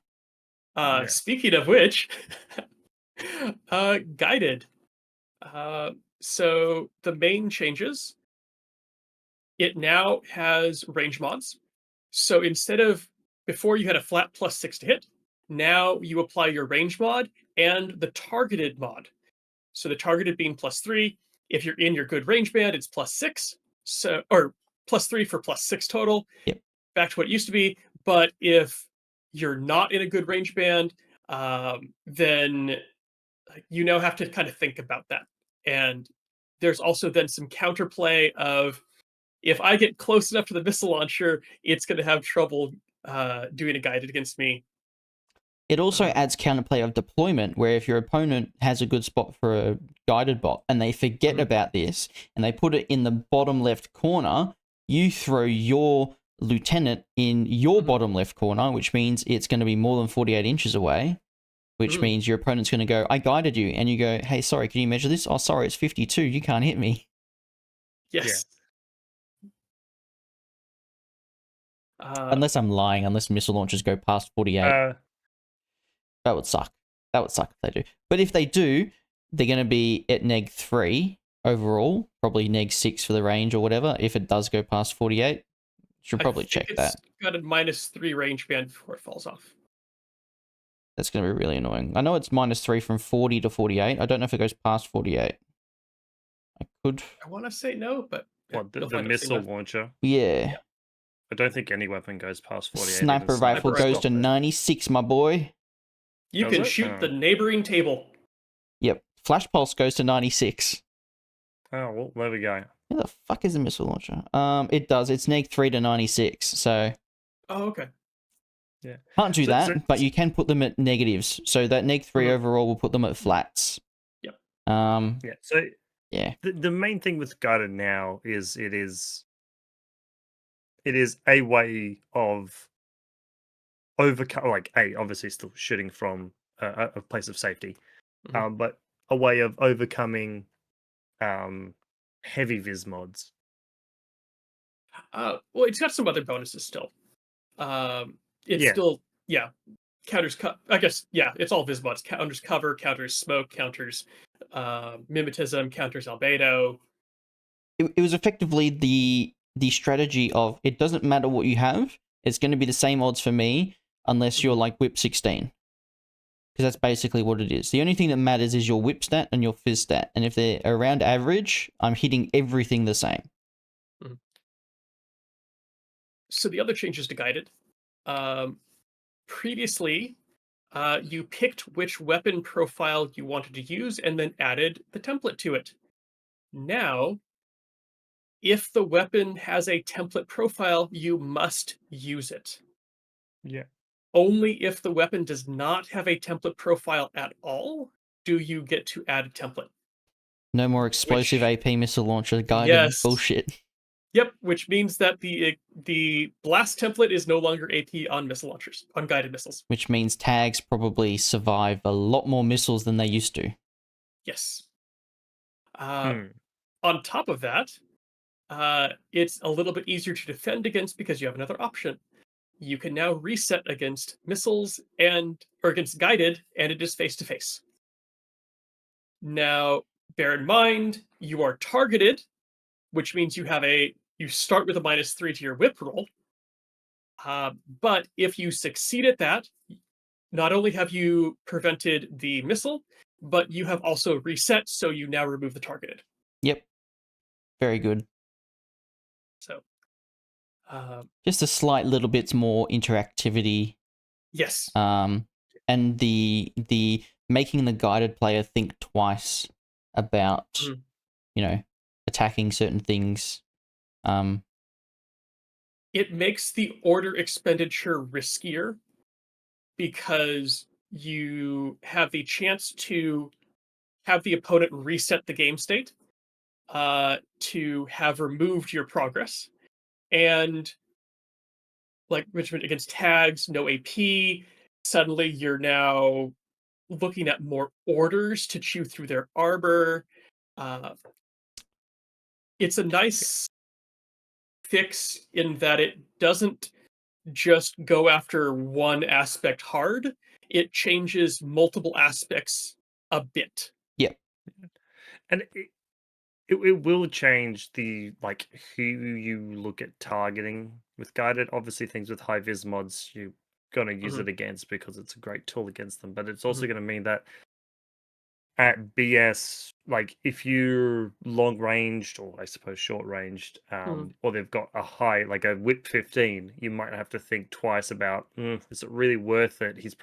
His whip net with all the modifiers will be the same as my BS potentially. Yes. Yes. Yeah. Yeah. There will be certain situations where you'll want to isolate something before you spotlight it so that they Yes. have to dodge and they can't reset out of the targeted Yeah. state. Mhm. I think the best thing is with this is it just means that entire lists can't be just based around guided. It's that you've Yep. now gotta have at least a second, It like truly a is a pivot. secondary tool. It is not an Yes, entire game plan. Absolutely. Yeah, you will need that pivot. Yes. Yep. Mhm. And it makes, I don't think we mentioned it, but it makes active turn spotlight more powerful than reactive turn spotlight. So Yes. since Spotlight's Burst 2, the odds are around the same against BTS 6 as they are currently with Whip 13 on both models, which means if you half the amount of burst you have for reactive, Spotlight is significantly less strong than it is now, which is a good thing. Yeah, it Still gives a you a threat, reason though. to spotlight in active rather than just use your active orders to get a hacker net up there so that you can spotlight them in reactive. Yes, absolutely. Yeah. Reload. Reload. It's a real skill now. It is no longer a paragraph under baggage. That also means that it clarifies it is an order, it is a skill. You have spent the order. It's not some weird nebulous, like, I spent an order, but the model didn't spend the order. Yeah. Yeah, because Yeah. technically it was spent. Was it spent on the baggage bot? Or was it spent on the No, model? it was Yeah. just spent. Oh shit! So it was like camo. Like there wasn't an order spent. I just did a thing. It was just like the player spent the order. So I ARO the player. Um, it's now a short skill that can also be done in ARO. It still only allows one model to reload per order, which means you can't coordinated reload. Yep. But that probably is fair because that would break some stuff. I can't wait for the 30-point engineer baggage bot duo pulling 5 turrets out of their bum in their group 2. Yep. Yeah, I can't wait for that either. I'm thinking about the jackboot AP Thunderbolt next to a baggage bot. You know, just stacks them next to each other. Why not? Yeah. Although baggage now has a new option for reloading. A baggage model during your states phase will automatically reload all allies in its zone of control. Both players states phase, by the way. Yes. Which means Oh, thank you. if you run out of turrets, you can put down your turret in ARO. By the time it hits your turn again, if that guy's still alive, you'll get another turret. Which is dirty. Yes. Even deployable cover. Same deal. I think you can put deployable cover down in ARO. It is a deployable, so you would have to have line of fire sight. to it, or line of sight to the enemy attacker. Yes. Yeah, but you could technically, I suppose you could technically do that. That's an interesting thing actually. Putting down deployable cover, just going. I'm just going to risk that or maybe it's a camo marker. Can you do it as a? Does a camo marker proc a full ARO? Like, can I put deployable cover down in response to a camo marker? Yeah, you have line of fire to the camo marker. Yep. I think the only thing you can't do is put a mine down if it's within the mine's trigger area. Yes. Yep. All right. Cool. That's the only thing you can't do because that's an active turn, intuitive attack. Yeah. Yeah. So baggage bots are much better, especially when they're size 4 and can cover half your deployment zone in their zone of control. Excuse you, size 8 can cover everything. Yes, but only one faction has access to that. Yes, you're right. And Maggie has the benefit that every states phase she will reload herself for free. Which makes sense. Like the pilot's like, oh, grab 2 more mines, put them in the loader. If anyone had any question about what Maggie profile to take now, it's there's no question. It's the mine dispenser. So some other special skills that changed. Immunity got some changes. We now have immunity armor and immunity BTS, which basically are so immunity armor is if you're making an armor save, you ignore all of the ammo types that are associated with that save. So you treat them all as normal. Yep. Immunity BTS, you could figure out. So immunity BTS would be immunity to viral. It would it turn would include yeah. viral in its immunities. It would turn viral from 2 saves and shock into 1 save. Right. Yeah. Okay. Yeah. Gotcha. So, like I mentioned, Breaker was also in that because Breaker's AP BTS would go to normal. Yep. What replaced total immunity is immunity enhanced, and that is both armor, immunity to armor, immunity BTS. This means that there are some gaps that immunity total used to cover that immunity enhanced does not. Specifically, and these are called out as immunity does not apply. Immunity does not apply to comms attacks unless it is a specific immunity to a state, in which case Yeah. then you can still go through all the motions and that state just doesn't apply in the end. Yeah. If you want to see an example of that, the Diva has it. Immunity does not apply to non-lethal attacks, and it does not apply to state stunned. Start flash pulse on the bears. Yes. Oh, well, hold on, but that means EM works against. Yep. Oh fuck! There's a means lot of EM works carbines. as long as it's non-lethal, which is most of them. If you Yeah, go up but and there's smack a a bear lot with of an, if you smack them with an EMCCW, they're immune because that's lethal. Oh right, yeah. Yeah. Okay, sure. Okay. Yep. But yeah, Yeah. it means pretty much, yeah, they're vulnerable to EM, they're vulnerable to flash pulses. Yeah, but it's just that like the EM carbine is everywhere right now. Yeah. Honestly, I'm more scared about emitters now than EM carbine. Yeah. The 16 to Because 32 those verse 2. EM or emitters are EM thunderbolts with 1 less power. Yep. Wait, they're not the template anymore? Oh, that's Emirat. Emitter used to be like Emitter was an 8 to 16 EM, contender thing. Yeah, it was like a contender. Isn't it the Blitzen? Blitzen's a disposable. Blitzen is disposable EM template, I think. Sorry, I'm getting my Blitzen's sci-fi 16 to 32 disposable Panzerfaust. That's Yes. EM. An emitter isn't disposable, I don't think. Nope. Yeah, I'm getting my sci-fi names mixed up. Yeah, emitter is one that will probably fly under the radar for a week or two, because it was a throwaway weapon before, and now it is absolutely not a throwaway weapon. It is a primary weapon. Yep.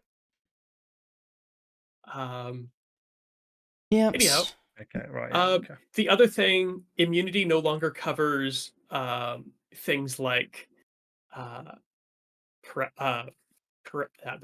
paralysis. It does not cover glue guns because those do not affect armor or BTS. Yeah, those para CC weapons on a lot of things. O12 stonks go up. Yeah. O12, like, I can't kill the bear, but I can shocky stick it until it stops moving for a while. Yeah. I don't know. I'm wondering whether maybe we'll see immunity stunned. No, actually, in a couple of profiles. In the immunity section, it specifically says immunity will never apply to immunities to state stunned. So by that wording, it is not possible to have immunity state stunned. Okay. Yep. Fair enough. Yep. I'm loving it. Never next gonna up on take the Uber foul again. Natural Born Warrior. So it previously negated martial arts, which was weird. It felt non-interactive.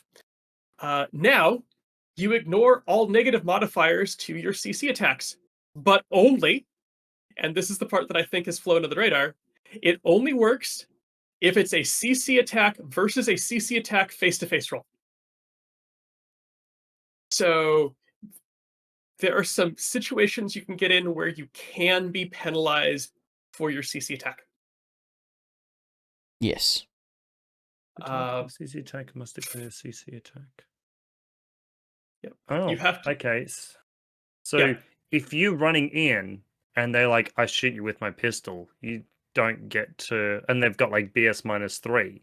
Correct. You don't get to apply. You don't get to ignore it. Yep. Same thing. Like if a camo marker moves up to engage you, so decloaking when it hits you, you declare CC attack, and then it declares shoot. Its surprise attack affects you because you're not being targeted by a CC attack.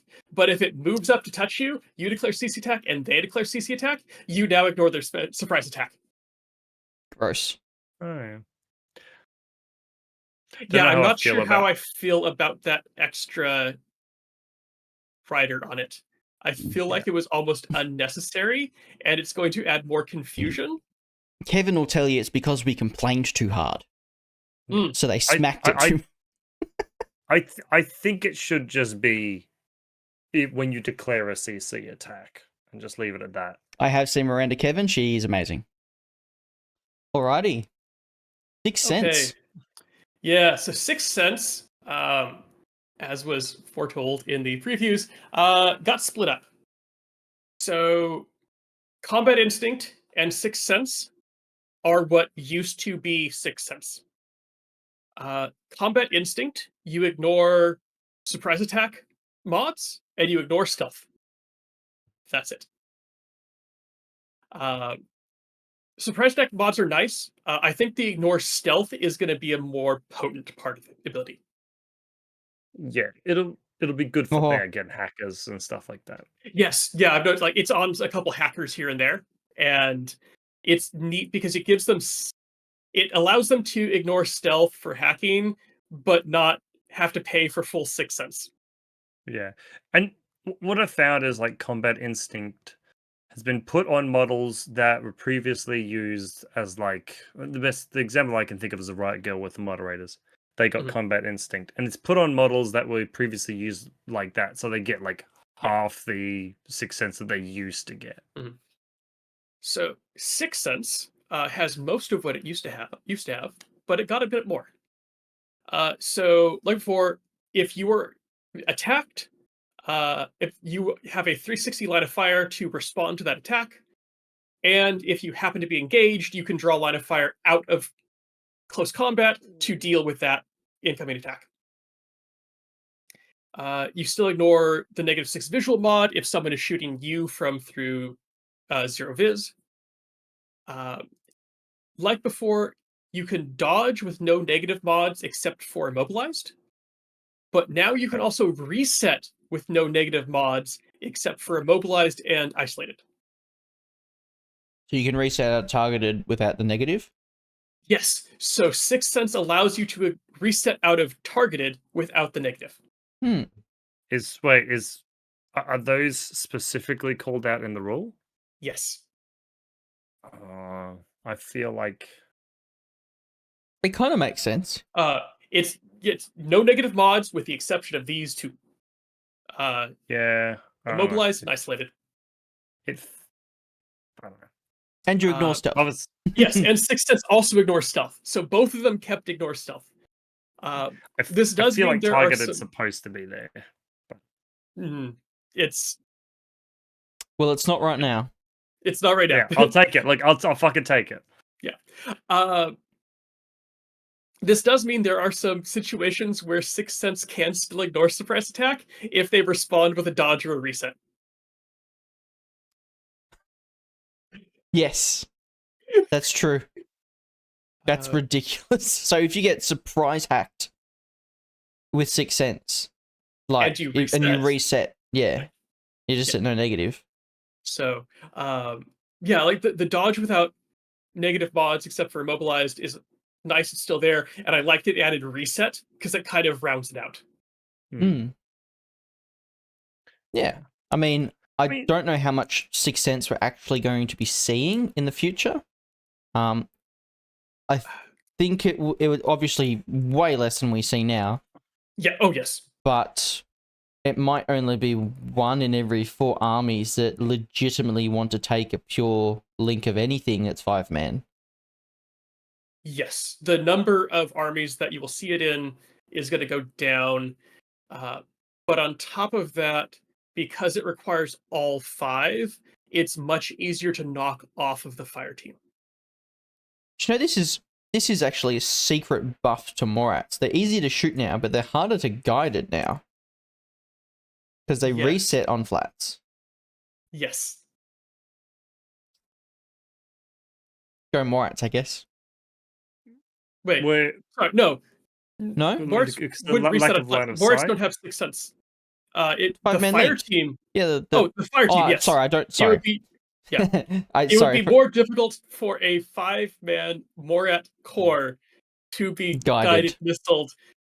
But at that point, you probably don't have a 5-man core because your Dartok is dead. You'd hope so. It's tough to put guided, or it's tough to target a member of a fire team with a Dartok in it. Yeah. It actually almost makes it pointless because they have Firewall and they're not at negative to reset. So you're trying to spotlight them 2 dice on 10s, they reset on a 13, but then they're still BTS 9 AP, but 3 of that isn't half, so they're actually BTS 6 against damage 5. So there's still 50-50 to pass the spotlights. And then you have to missile them, in which case they're still resetting on flats. I stopped following that math a while ago. Sorry. It's a slightly easy to shoot more at. It's basically virtually like it's going to take you a whole turn to drop 1 missile on a Suryat.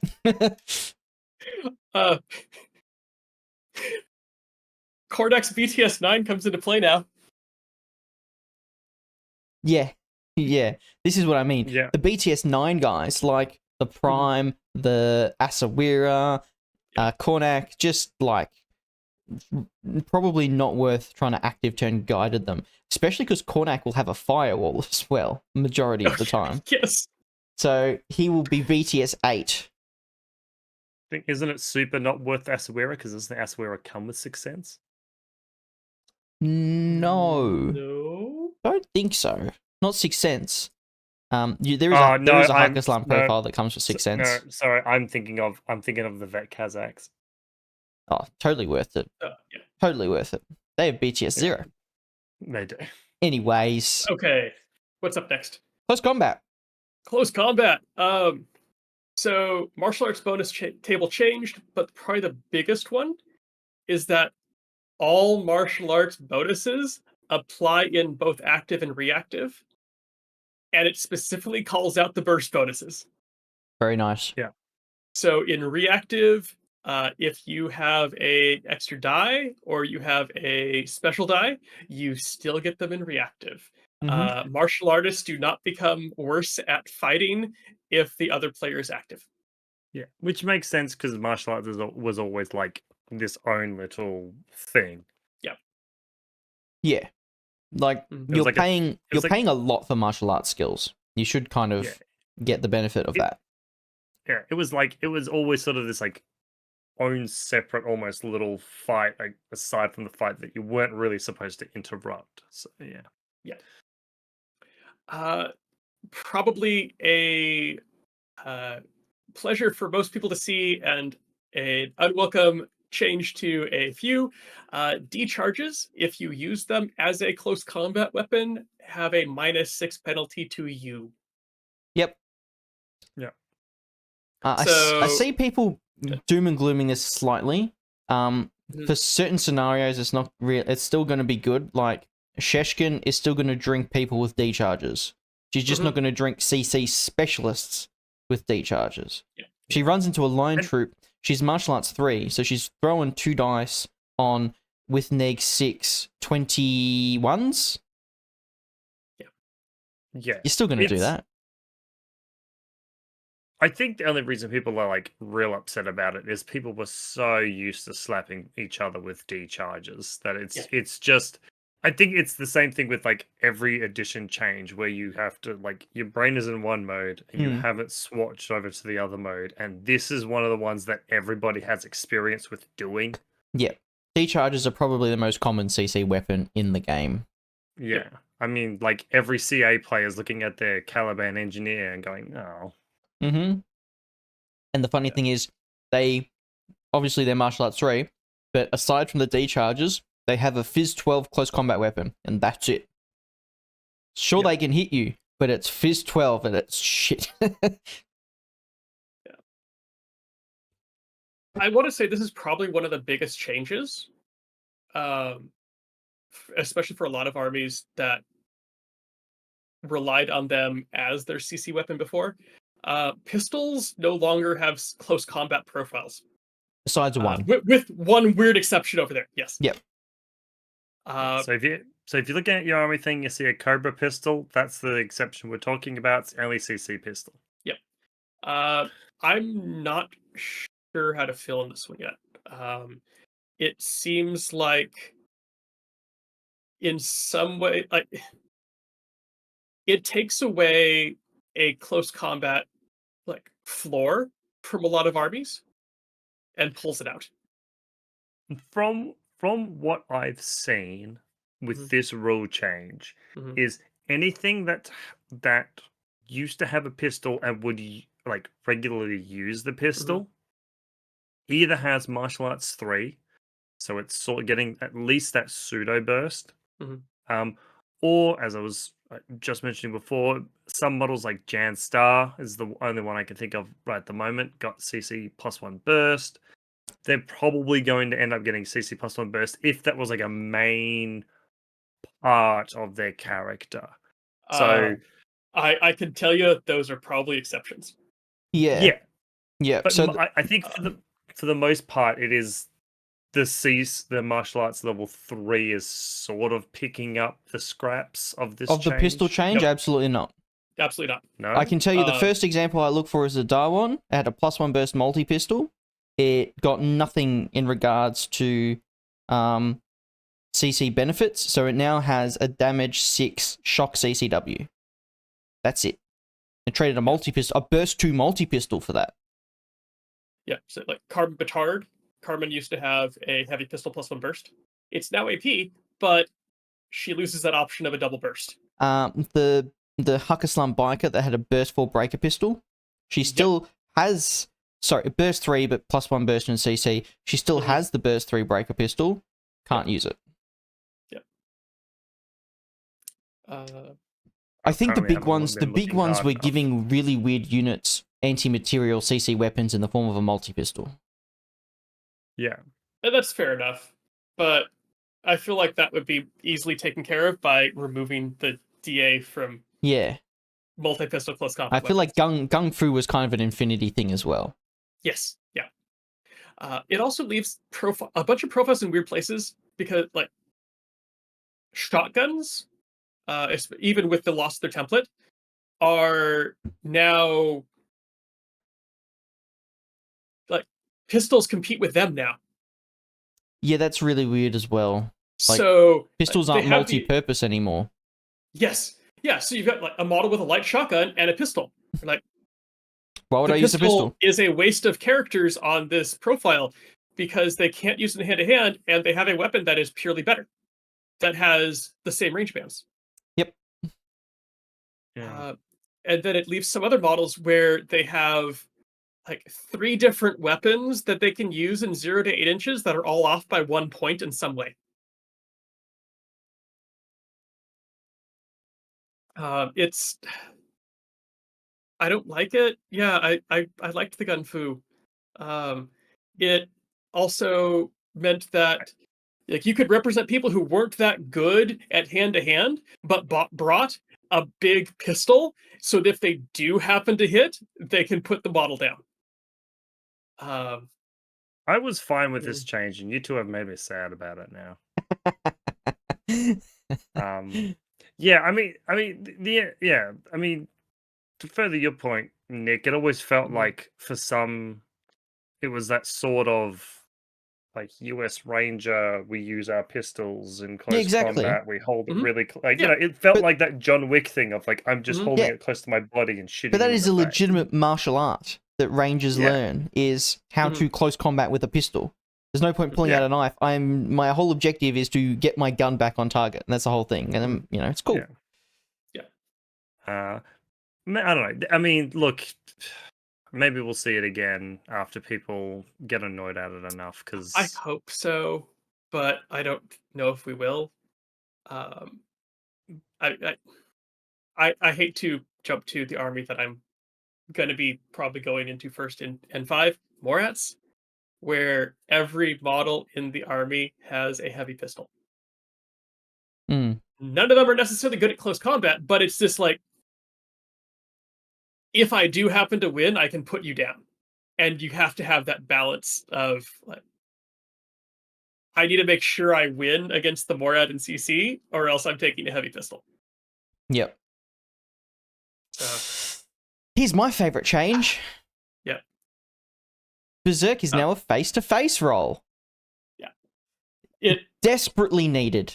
Absolutely. I have mentioned it a dozen times on this podcast that anything that grants you free hits is probably too powerful.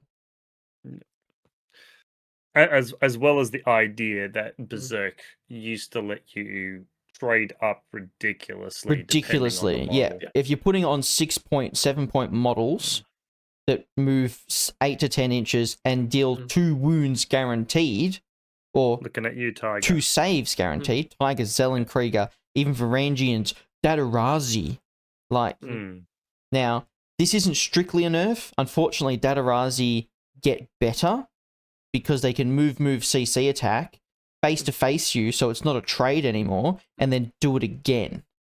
So really elite Berserk units have gotten slightly better, I would say. It is a toss-up what you think is better, but really cheap units like sub 10-point units can't trade up reliably anymore.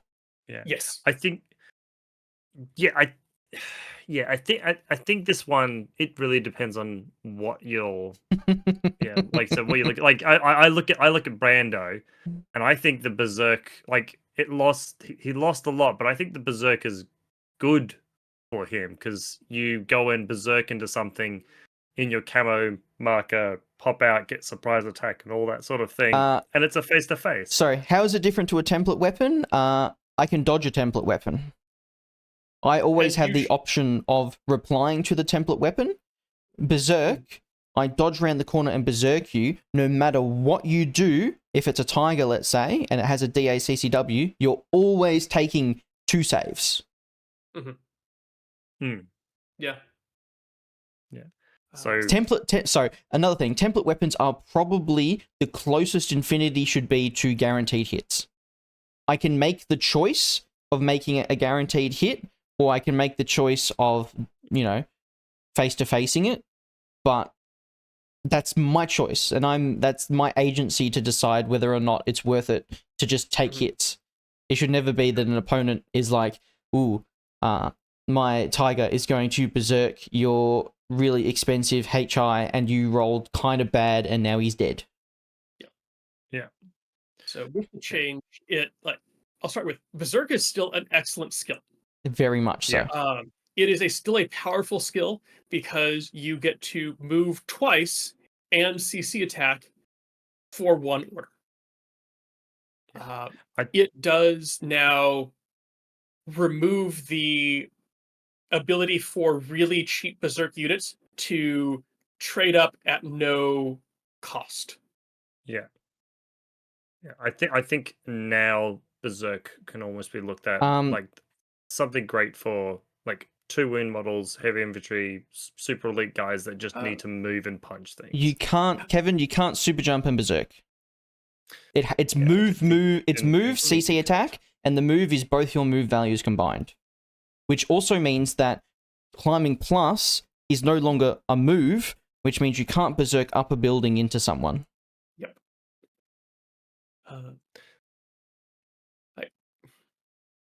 I think it's still an excellent skill for anything that is good at CC. Yes. But it means it's no longer a free wound or free armor save with a cheap model that you were planning to die anyways. Yep. Yeah, like for example, tigers have lost their template from the last look I had. I don't know if it was a bug or not, but tigers are 6-point berserk models now with viral, but they're only CC 21, which means that they're kind of average, honestly. Like you're not really sure if you're taking them because it's still a CC 21 and you're still spending orders on it to berserk, and it might only have like a 60% chance of actually winning the face-to-face. Yeah. I Berserk, like models like that, the small, like cheap ones, now it seems like the Berserk is sort of designed to allow them to harass like really strong models. So you got a tag in midfield, you walk up to it, you Berserk into it, you lock that tag down. Yeah, That seems to be like the change in role they've got now instead of that trading up. I would disagree, because like with like even a tag at CC 21, if it berserks into a tag, assuming the tag doesn't see it and flamethrower it on the way in, uh, the tag still has a decent chance of just smacking it and killing it. Well, I mean, if that's the case, then what's the point of a tiger? I think they're going to be more for like they're fast enough to go up and start to harass the back line. They don't have a template Like, weapon though. I no. don't know if they're No, I don't know if they're that quick. You punch down. I don't know about that. You might have them in groups of 2, double berserk. Yeah.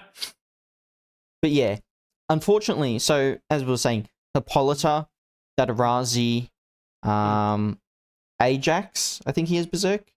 Yes. I'd imagine he would. Models like that get better, in my opinion, because realistically, they weren't going to lose the CC in the first place.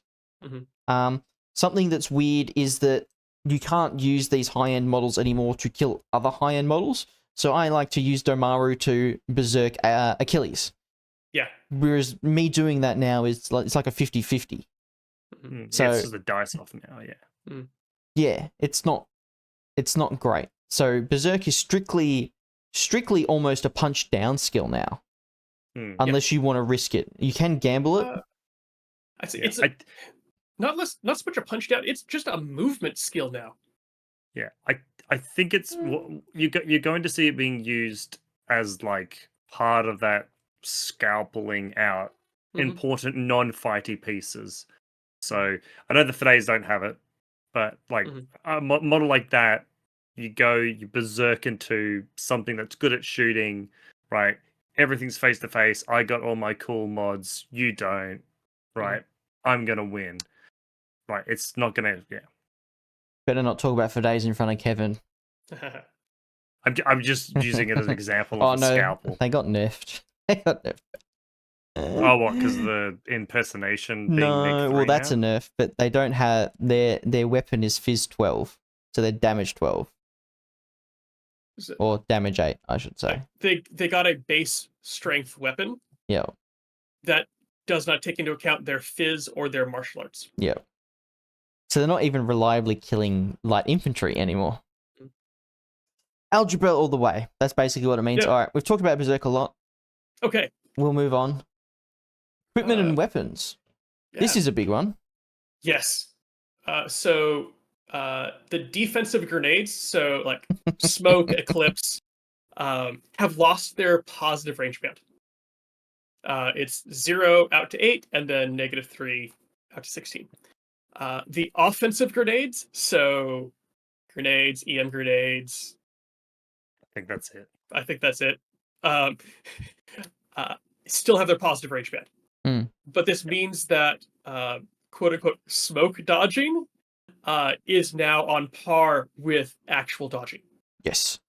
Yeah. It also means that smoke grenade launchers are strictly better. Do they have a positive range band? Except for dodging? Oh, correct. Yeah. Smoke grenade launchers just stay 0 for longer. Yes. I'd say the only reason I wouldn't classify smoke grenade launchers as better is because most models with smoke grenades have better fizz than most models with smoke grenade launchers have ballistic skill. That's fair. That's fair. Yeah. Mhm. Yeah. So obviously, this is any faction that really relied on their smoke. I could almost see this single change. I Mhm. could almost see this is why CHA was taken out of the game, because this change would just fuck them. Maybe a little. I mean, I'm not sure what the odds are Mhm. over the course of, let's say, throwing 10 smokes, Mhm. how many you'd miss versus how many you're already hitting. Um, Yeah, because if you're looking at like a fizz 12, it's 12 versus 15, and so like how many orders do you have to well, I suppose repeat it's that? easy over 100. So over 100 smokes, you're hitting 75 of them, or over Yeah. 100 smokes, you're hitting 60 of them. Yeah. So I guess it is a difference of 15% regardless. Yeah. I didn't Mhm. take statistics. But that, I guess 15% is significant over the course of a game. That could be Yeah. if you're throwing Yeah. 10, if you're throwing 7 smokes, that's like 1 wasted smoke.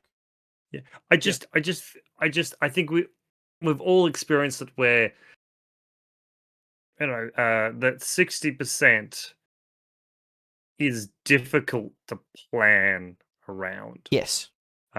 Whereas like an army like CHA, their plan is throw smoke, get into your face. Mhm. Whereas in this change makes it just that sort of planning just a little less effective.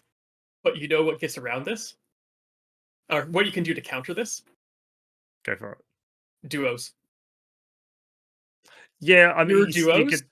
with smoke, because they're usually fairly cheap, and you usually take 2 of them anyways. If you put them together and make them a duo, now they get the special die, and that should help to balance I this would out. Yeah. probably say it's more reliable. Yeah, I mean, having two die generally works. Because it's Yeah, not like you really need 2 smoke to land, you just need 1 of them, and so the special die isn't that big of a yeah. loss. I can. Yeah, I very rarely ever split my spoke. You're in a Mhm. pretty bad spot if I have to do that. Fair, yeah.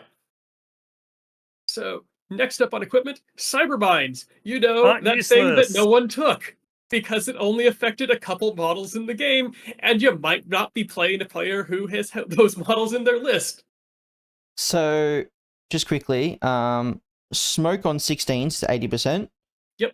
Mm-hmm. Add a special die and put it to 13, it's 88%. So it's 10% more reliable. Okay. Nice. Yes, Cybermines. I like this change. Yes. My friend Jacob liked the idea that Cybermines were like hyper specialized and you couldn't trigger them with everything. So if you had armory, it's only going to go off on Achilles. It's not going to go off on the Thoracatai and that kind of shit. But I like that they're universally useful, and I Yes. like that they've added practically a stun mine, Yes. because that's just like sometimes you don't want to deal 1 wound. Sometimes you want to force someone to not be able to activate that model for the rest of the game or the rest of the turn. Sorry. Yes. Yeah. And nothing is immune to stun anymore. Yes. So, like, it is a good mine. It is not it's not lethal, and it will deter the hackable stuff from coming in, or force them to send in something to trigger it that they don't care if they have it stunned for the rest of the turn. Yep. Very nice.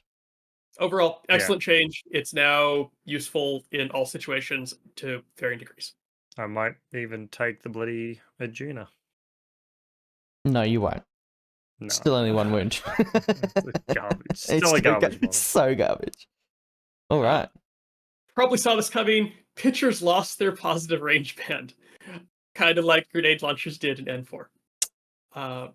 But their -3 range band got extended, so Yes. it now goes all the way out to 32. Which means Jordan's IGL special is actually more reliable than it was before. Yes. Yeah. I think this, combined with the Fireteam changes, I was actually about end to up say. being better because you get to roll 1.5, you 2 dice to land One one picture. Yep. without Yeah. having to spend Two pictures. Yep. Yes. Yeah. So Yeah. you essentially can spend 2 orders, really spread out your pitches, and be really reliable with them. Yes. And yeah, not have to burn pitchers to be more reliable at planting one. Yeah. Mm-hmm. That combined with baggage, pitches are. So it's actually made like Drew's pitches exceptional, Barid pitches exceptional, Mhm. majority of linked pitches, but Drew's pitches are landing on 13s if they're in a pure link, all the way up to 32, and they get 2 dice for it. So Yeah. two 13s Oh, is reliable Because as they've got shit. X-Visor. because they've got X visors, don't they? Yeah. X-Visor pitcher, yeah. And I Yeah, just so- the odds of 2 13s with a special dice is 88%. So a Drew's has an 88% chance in a pure link to land, or I should say 4-man link. They need the BS bonus. Oh, fair. I'll do it by itself, actually. It's not that much worse than a 2. 84% for a Drew's in a duo to land a pitcher 32 inches away. Nice. No wonder Ivory wants to play Drew's. That's ridiculous. So, I next don't up, like it. we Yep. have deployable cover. It's solid. You have to vault it or move around it. Makes sense. Which means that it as far as I can read, it will block narrow doorways. I did look this up. Well, N4, I should say. Squeezing only applies to the width of your base, not the height of your base. Okay. There is no limit. And when you vault, you only go upwards for the purposes of line of fire. For every other purpose, you're considered as just tracking through it. Oh, okay. So the height, so you Spanish. can't block the armory doors with this. Okay. You can if you put something prone on the other side and they can't see it or something like that. Just Yeah, a like chain of prone Yeah. things so you can't get on the other side. Like mines or something. If there's a mine on the other side, like 2 mines on the other side blocking it, they can't touch it. They have to discover it and then shoot it. Fuck, that's funny. Yeah. So there are shenanigans available there that I am excited to explore. Yeah. Because there's nothing like changing the physical layout of the table mid-game. Absolutely. And as we pointed out in our last episode, this is an interesting thing that you can potentially use to buff up limited cover models. Yes. Yeah. Because it has. I was thinking, does that work? Well, So there's you 2 just have versions of to- it. Oh, sorry. Yeah. Go ahead. Okay, I was going to there's say two- the same thing you are. Okay, yeah, there's 2 versions of it. One, it counts as normal partial cover, but your enemies can't use it. Yep. And then the other one, anyone can use it, and there is no ballistic skill modifier, but it counts as 6 points of cover armor. Ah, okay. Though with the addendum that 6 points can't take you over a +12 to your armor save. Right. Yeah. Okay. So no armor 16 Yotems. Correct. Only to 12. Only armor 12. Only. Yeah, so you just So have Yotam's to... better off in regular cover. It does make me question whether there is an interaction there that they intended, where the armor save cops out at +12. Yeah, so Yotams can be damaged by combis. Yeah, I'm not sure. The other thing is, I don't have it up in front of me right now. But I don't know if that armor goes away with the template. It is partial cover, so yes, it does. Well, if I remember, the way the wording is if you are benefiting from partial. I don't remember it. Irregardless, If you want to talk about cover that doesn't go away, Nanoscreen. So Nanoscreen, it's like partial cover without being actual partial cover keyword. Yeah, I hate this. So I hate this rule. marksmanship does have a note in it saying that it ignores the ballistic skill penalty from Nanoscreen. However, the +3 armor modifier for Nanoscreen isn't partial cover, and as far as we can tell, there is no way to ignore it in the game. Yep. So Guilo's armor 6. Guilos are feral. I am playing Shazvasti until they change this. Not just armor 6, it's armor 3+3, which means AP doesn't reduce it. AP only reduces it to 5. Yep. Go Guilos, man.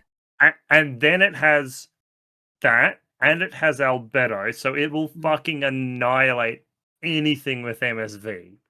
Or marksmanship, yeah. Or marksmanship, because you're just like, fuck you. So, does that mean that if a marksmanship profile shoots at the Guilo, they are -6, but they ignore the -3 for the Nanoscreen? Yes. I believe so. Yep, so it's realistically only -3, which is realistically only flats, because they'll have plus range. Oh, no. No. It'll only be -3. It'll only be -3. Yes. So the Guilo's... Now, no, it doesn't work. Yeah, so the Guilo's worse off at shooting at marksmanship profiles than a dude with normal cover and albedo 6, like Leon, like Silver Snakes or whatever they're called. It'd be the same. Yeah. No, because the marksmanship is ignoring the -3 for cover on the Guilo, but not the -3 for cover on the other. Oh, maybe it's right. I don't know. It ignores cover. I'm fucking tired. It just ignores the -3. I'm cutting this out. Nanoscreen and cover. Okay. Guys, Nanoscreen. Who wants to talk about Nanoscreen? Right. We've got motorcycles, and then we've got rapid fire minor changes. And hopefully none of us fall asleep before then. I'm sad about motorcycles, man. Yeah, motorcycles were simplified. They can't choose to not be impetuous anymore, which is good overall for streamlining. Well, remember, impetuous now technically is strictly a better rule. Correct. And I think most motorcycles have no cover, but I could swear I've seen some with limited cover. Limited. A lot of them have limited cover, like the Aragotos and Penny, I think, have limited cover. Actually, I think there's a couple in JSA with limited cover. I think Carmen has limited cover, but then like the twins have no cover. Yeah, something like that. It's pretty much anyone that back when you did the tournaments you would give cover have limited cover now. Yeah. The more important change to motorcycles is dismount is removed from the game. So for a lot of them, doesn't matter too much. Motorcycle specialists are taking a hit because they can't dismount anymore to go push a button or to walk up some stairs. Yeah, motorcycles are not allowed to use ladders, are not allowed to use stairs, cannot jump upwards. They are ground bound. Yep. Which means I'm a sad boy. And it means things like Yojimbo. Like Yojimbo got stealth when he got off the bike. And it's like, it's like a cool little thing that people don't think about. Can't do it anymore. I think there's at least one profile I've seen of a character biker who now has a second profile. Of the dismounted. Yeah. Yep. Yojimbo has a dismount profile. You can still use both miniatures. Yes. Yep. It'd be fun to see that some of the ones that had a decent reason for getting off the bike to potentially have a dismounted profile. Well, the two notable ones are Yojimbo and the Montesa. The Montesa has an off-the-bike profile that has forward deployment. Okay. Oh. Yeah. That's kind of cute. It's... Yeah, I guess. And the 112 was ahead of the curve and already had that. Yeah, the 112 is way ahead of the curve. Just making sure I didn't lie. Yes, FD8, limited cover. Basically the same. Even keeps the mimetism still. So, very cool. But yeah, kind of Don't know how I feel about this. It feels like we're losing a bit of like one of the things that made Infinity special. But I don't know. It's you sacrifice a little, but it also then streamlines the game some, and it makes it more approachable for new players. And I mean, Yeah. we also you got to kind of remember that this is half an ITS rule that they tested out. So Mhm. it might be something they may have reset for N5, made it so Mhm. this is what people are introduced to if they come back into the game. And maybe Yeah. we'll see in further seasons, we'll bring back this and see how people feel about it. Well, I don't think it won't matter. The Impetuous isn't tied to that anymore. So Yeah. they'd have to remove it'd be a choice between having limited cover or no limited cover, and it's like that's an obvious choice. No, it'd be the same choice. It'd be lose Impetuous, gain cover, keep it as it is. Yeah, I know. It makes it a bit Complicated? Well, that's why they yeah. got rid of it. Yeah. I do like that this has allowed them to separate the bikes into the one like kind of their personalities, where you've got the ones that are impetuous and you've got the ones that would have been classified as like super impetuous or whatever the next tier of impetuous was. I feel the only thing that's really like I don't like that bikes basically can't some bikes basically can't threaten things on a building. Like, sure, I can shoot an SMG at it, but it's like, hey, my CC specialist dude on a bike, he wants to get on the building and stab something, but he can't do it, like, at all.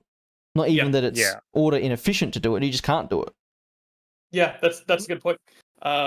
It's in terrain-loving metas, bikes are gonna probably go down in value, especially the CC ones, because I'm standing on a crate nullifies them now.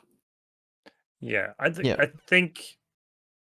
I mean, the one, if you're feeling really sad about bikes, I suppose the only thing I could say is that because duos get the half burst mod, the what you would normally run as a Harris is now on a duos, which is both cheaper and much easier to hide in your deployment zone because bikes are fat and they're really difficult to find a place for 3 of them.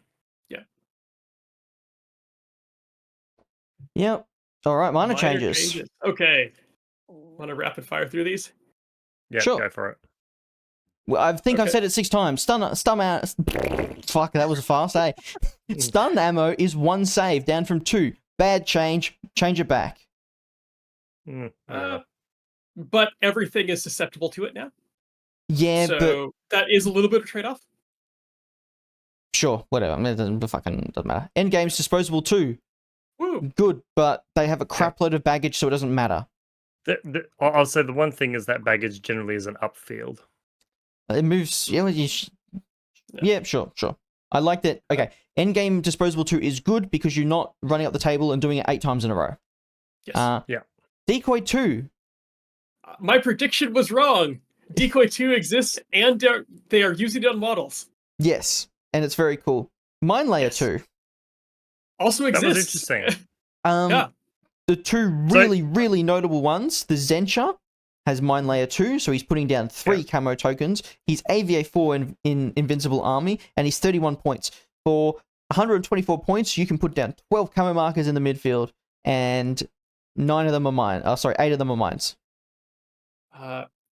one. The Shujay. The Shujay, the one that people went, that's a neat model, and then put it on the shelf? Yes. Oh boy, did they do some work on this. Holy fuck. Specifically the second profile. So, for deploy, +8. Hidden deployment. Don't worry about the rest of the stuff yet. Mine Layer 2 with EM mines. And it also has a Flammenspiel. So, it deploys as 2 mines, and then can Noctifer after that. Yeah, I love the fact that it's 13. Yeah, I love the fact that it's hidden deployment. So you're like, it's just 2 Farzans. What are you worried about? Yes. The to go off on a slight tangent, Assassin Baram deployment zones are going to be nightmares for a while. Yeah. And they keep the dick butt stonks are going up. Yeah. Oh my god, it's gonna be so good. That and US and eggs fly back. Okay. Triangulated fire is just flat. Excellent. It's Super like good. no modifiers. You just have to be within your maximum range. Proxy Mark 5 stonks go up. Burst for Yeah, SMG on 13s. I Fuck you. I can see triangulated fire being used a lot. Mate, Proxy Mark Well, you're 5 like, is amazing. Because it's like, oh my god, there's an ARO piece. He has base attack -3, and he has mimetism. Oh no, what am I going to do? 4 13s. Fuck you. No matter what. Triangulated fire has started to show up in weird places. So in Vanilla Hawk, Saladin, Yes, and he has a weird weapon now. he picked up Albedo, counterintelligence, and triangulated fire, and he's got an emitter. So a triangulated fire emitter that's burst 2 at 13s. or Mm. yeah, 13s all the way out basically to the edge of the board. He really hates Maruts. He just Yes. despises Maruts. Yeah. Yeah, that'll be interesting when that starts to pop up. Ah, I know many people who are actually really happy for the next one because it brings them back to the N2 days. MSV3 can shoot camo markers directly, but must apply the mimetism mods to do so. Yeah. So if you don't have the time to bother discovering it first, you can just straight up shoot it. I'm gonna be running around my Azura hacker, and she's just gonna be so happy. Mate, Aquila Guard's back on the table. Oh, You take, like, Pano just has the option of going, Aquila Guard just deletes camo, the Hectare Shooter deletes everything that isn't mimetism, which the MSV does, and then if that's not enough for you, you take a cutter or whatever. Like, they just have the dedicated fighters to do whatever they want. So on the visor note, Biometric visor got an upgrade. Yay. It now, if it discovers an impersonator, the impersonating state goes away, regardless of what level the impersonation state was. This is another probably a time to mention impersonation 1 is not neg 6 anymore, it is neg 3. Yes. Yeah. A little bit less oppressive if that's what you think they were. Yeah. But yeah, Biometric Visor, still just as pointless. It's not getting taken. Deactivator, going to be more relevant in N5 because there's more stuff to deactivate, and there's also disco balls to reactivate. It now requires either line of fire or zone of control. Which is good. So if your deactivator if your target's within zone of control, you can just activate it through walls. what is the range bands on the deactivator? Used to be Plus like a 6 is shotgun 0 to almost. 8, plus 3 from 8 to 16, and then 0 to 24, and then minus 3 from, like, I think it might cap out at 24, I don't remember. Minus 6 from 16 to 24. There you go. Yep, cool. Fire teams don't give +3 ballistic skill anymore. The +1 ballistic skill they do give applies to all ballistic skill weapons. So BS attack, whip, and BS attack, fizz, both get it. Very nice. So that's flash pulses. Yeah. Flash pulses, grenades, trench hammers. Cool. If I don't know if you can get a trench hammer in a Well, 4-man it pure core. applied to grenades previously. Oh, right. Sorry, it applied to fizz briefly. It's now the whip. Yes, so flash pulses are the main ones. And Forward Observe? Yes. Unless maybe? Forward Observe is like a skill.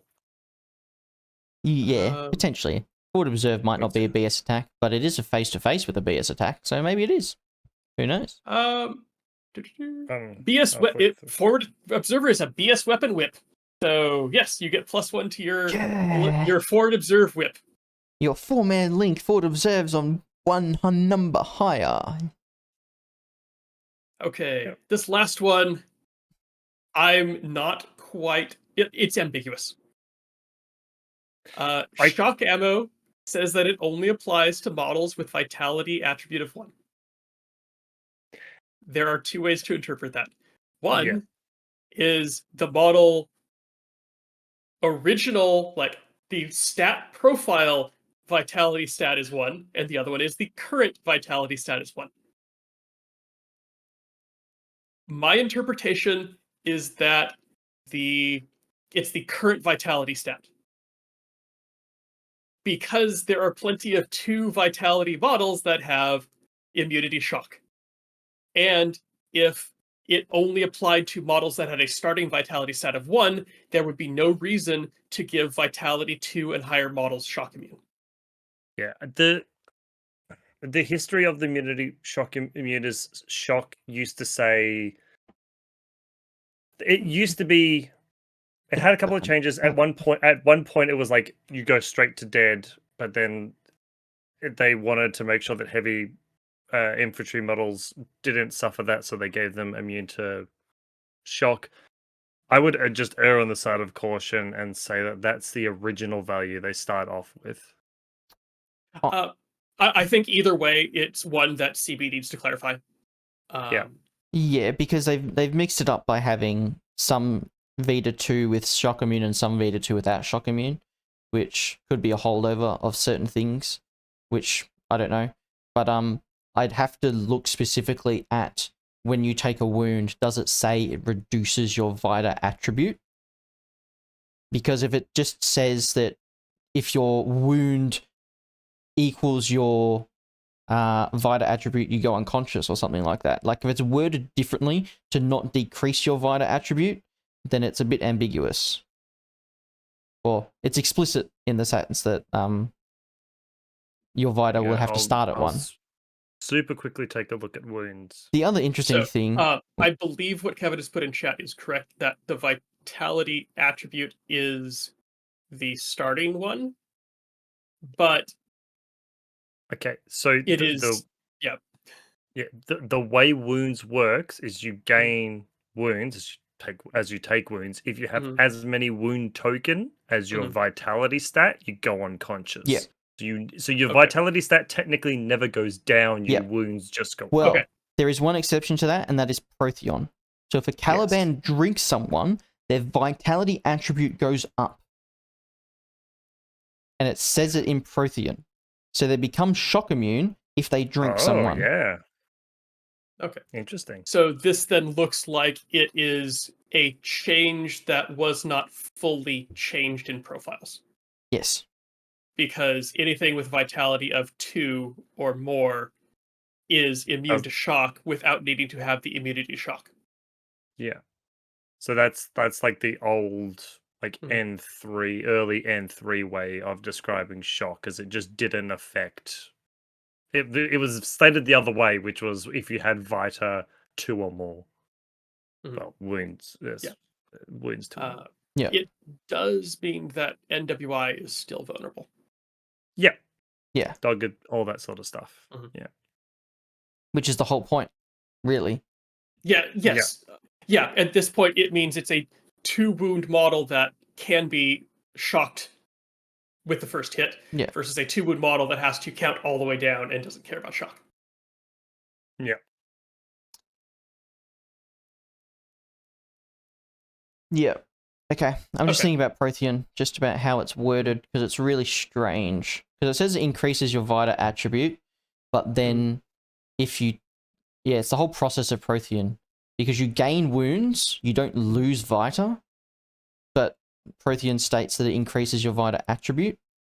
I think it says, but... Oh, wait, but no, you're right. No, but I think during the... I think it's more so for like the second and third fights with Protheon, because you'll take the wounds... No, it's alright. I think I'm just messing myself in my head, because I think it says it reduces your wounds and then it increases your Vita. No, because First they it's remove specific. wounds they have. Yeah, firstly remove wounds they have, and then increase Vita. Yeah, which I suppose technically means your first fight you cart the wounds around. Then when you do the next Protheon, you take those wounds off. Yeah, so you'd be after the first fight and the second fight. Let's say you theoretically could be Vita 3 with 2 wounds, but you're not back to Vita 1. So once you gain a Vita, you're shock immune.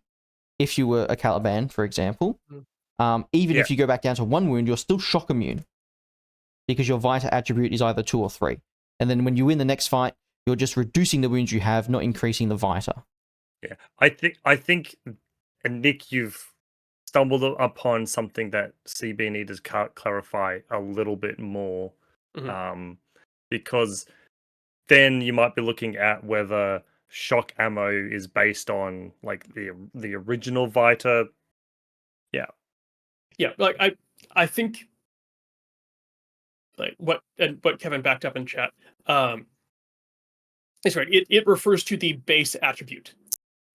Because however, they need to clean up like what's left over, I guess, which is the Vitality 2 models that have shock immune, which contradict like why that would be necessary.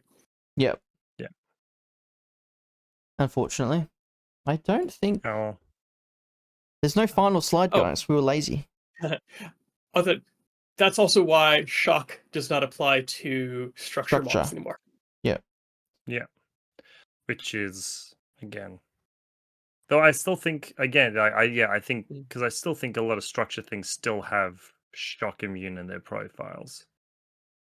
I haven't looked. It could be a holdover. I haven't been paying attention. Yeah, it's most likely. Shock honestly comes up so few for me. Like, most guns you're not shooting shock. Yeah. Honestly, shock in this current, like in the state of Infinity, even with these new rules, is just an anti-Shazvasti weapon. Yeah. It just also means that you can't heal them. Yeah, well, but like the biggest thing is when he's getting rid of the Shazvasti seed embryo state. Most of the time, if you're getting shot with shock, it's a tag with a multi-HMG, and it's dead anyway. Or it's a shock mine. That's a big one, actually. But yes. Some very interesting changes. I actually kind of want to play around a little bit with Pano just for the camo, because it just counters some factions ridiculously hard. Like if Val ever challenges me to a game, I'm just taking Aquila Guard. And there's no shell game there. Is it still possible, Nick, to double discover? No reason you can't. Cool. Yeah, you can do 2 basic or basic short skills. Yeah, okay. Yeah, so just shooting Val's camo markers, because I am assuming that you can peek them and Val's not going to do anything, and you just shoot them, but you just put 1 into each. And then the mimetism just applies per whatever dice roll. Yeah, like I've done that before to TAC, where they had enough out there that I was sure most of them were mines, and had someone looking at multiple ones, and it's like, okay, I discovered that one. They're like, okay, no reactions. Okay, I discovered that one as well. And the next one is I shoot everything I just discovered. Well, you don't even have to do that anymore. Like, I just peek them, I just move into range of 4, and instead of double discovering, I just put 1 HMG shot into each of them. Yeah, you just walk out and be like, there's 4 camo markers, 1, 1, 1, 1, 1. Yep. And I don't think the mines can react. No, they can't. They have no legal reaction. How does that work? Because if I hit it, it doesn't reveal because it's a mine. If I hit it, it's forced to take an armor save, which reveals it. So I can hit it behind the wall, practically. Because let's say that it's S2 as a camo marker, but it's S0 as a mine. If I discover it, if I go discover shoot against a mine, I discover it and I can't shoot it. because I can't see it anymore. I believe you still hit it because you hit it while it is still an S2 camo marker. Isn't that fucking weird? Yeah, but you just, I mean, look, take a look at it as real thing. You've got a HMG. It's just you shooting through the cover and hitting the mine. Yeah, this is why I think mine should start prone. Maybe. Because currently, right, it's just the opposite. Like right now, you have mine games. You have everything standing up to indicate to hide the mines. You just have everything starting prone to hide the mines, and then it means mines don't have these fucky little interactions where, or I can shoot it, but it's behind a parapet, so I can't actually see it if I discovered it, but it's dead because I shot it. I don't know. It'd be a real disgusting way to just go, hey Val, I just shot 3 of your mines in one order, when with any other unit, I'd have to discover it and run up and like dodge it. Anyway. I don't see that being a large enough issue for them to do anything about it. 3 units in the game have MS3. Yeah. So it's like literally the most, like, Aquila Guard's not, like, as far as that goes, is not the most problematic. It's the Azura you'll see the most. No, it's the Caronted. It's the Caronted. No, but the Caronted only gets MSV3 with the HMG. That's fine. Yeah, but we already went through it. You probably see the other one, so long as it survives. You'll probably be seeing more combined army by a landslide than Aleph. Yeah, no, well, yeah, that's just true because of what this current state of combined. Look, you will see Asuras, but their purpose won't be to shoot camo markers primarily. It'll be like an added bonus. But they already had that added bonus. It's a lot more effective to directly shoot camo markers with the BS14 HMG, because those camo markers can still dodge. If it's a neg 3 camo marker, the Asura is probably going to be neg 9 for range, cover, and mimetism. So it might not actually be worth it to just straight up shoot long range with an Asura. But the Caronted, and I'm not sure if they're AVA2 or not, but you could just take fucking 2 of them. God, I hope not.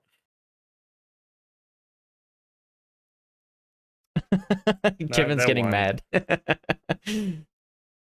Yes, Kevin. I wish you couldn't shoot mines. I'd have to look through the rules, because there's an order or sequence there where you might hit the resolution step, and it really depends. It depends on if it auto discovers it as I shoot it. No, so if you shoot it and miss, nothing happens. It specifies that the actual act of shooting it does not discover the mine. It doesn't reveal it. Sorry, we got curvy HMB bullets now. From my read of it, because you don't discover it, it's still an S2 when it takes the hit. Yeah. It's exactly the same thing as discover. It doesn't reveal until after it's taken the armor save, because it's taken the armor save. Yes. Ugh. It's a paradox. That's all right. It's another thing that might have to just be clarified. Oh, I agree. I think it is something that will need a clarification from CB on. Yeah. Right. Kevin, what happens if you shoot a camo marker that isn't there? Kevin, we're not playing rules as intended here. We're not playing with our feelings. We're playing by the rule book. I think almost. I suppose maybe not. Right. They could have things of, if in a camo marker you can't see the object or it doesn't exist, you don't. It doesn't disappear or get revealed. You're right. You just go nothing. Your opponent just goes nothing happens, and then you go, okay, that's a mine, or okay, that's a decoy. No, because at that point you would have to reveal it to prove it. Well, I mean, Infinity's always had elements of trust in it. So yes, yeah. There might be an answer. It would be to scour through 3 or 4 rules specifically, and probably the order sequence of how things play out. Yeah. Because obviously the requirements of a BS attack aren't checked until just before the resolution. So yeah, I don't know. Okay, yeah, that might be worth sitting down and walking through all the steps and making sure everything lines up. I agree with you, Kevin, that it should work that you can't shoot the mine. I'm just saying that it might be the case that you can shoot the mine. And if you can shoot the mine, then MS3 stonks again. Like, a list, if you're playing Pano, a list with MSV3 in it just is good as a backup because you come up against Shazvasti or Tak or whatever, or Assassins now, and you just shoot mines.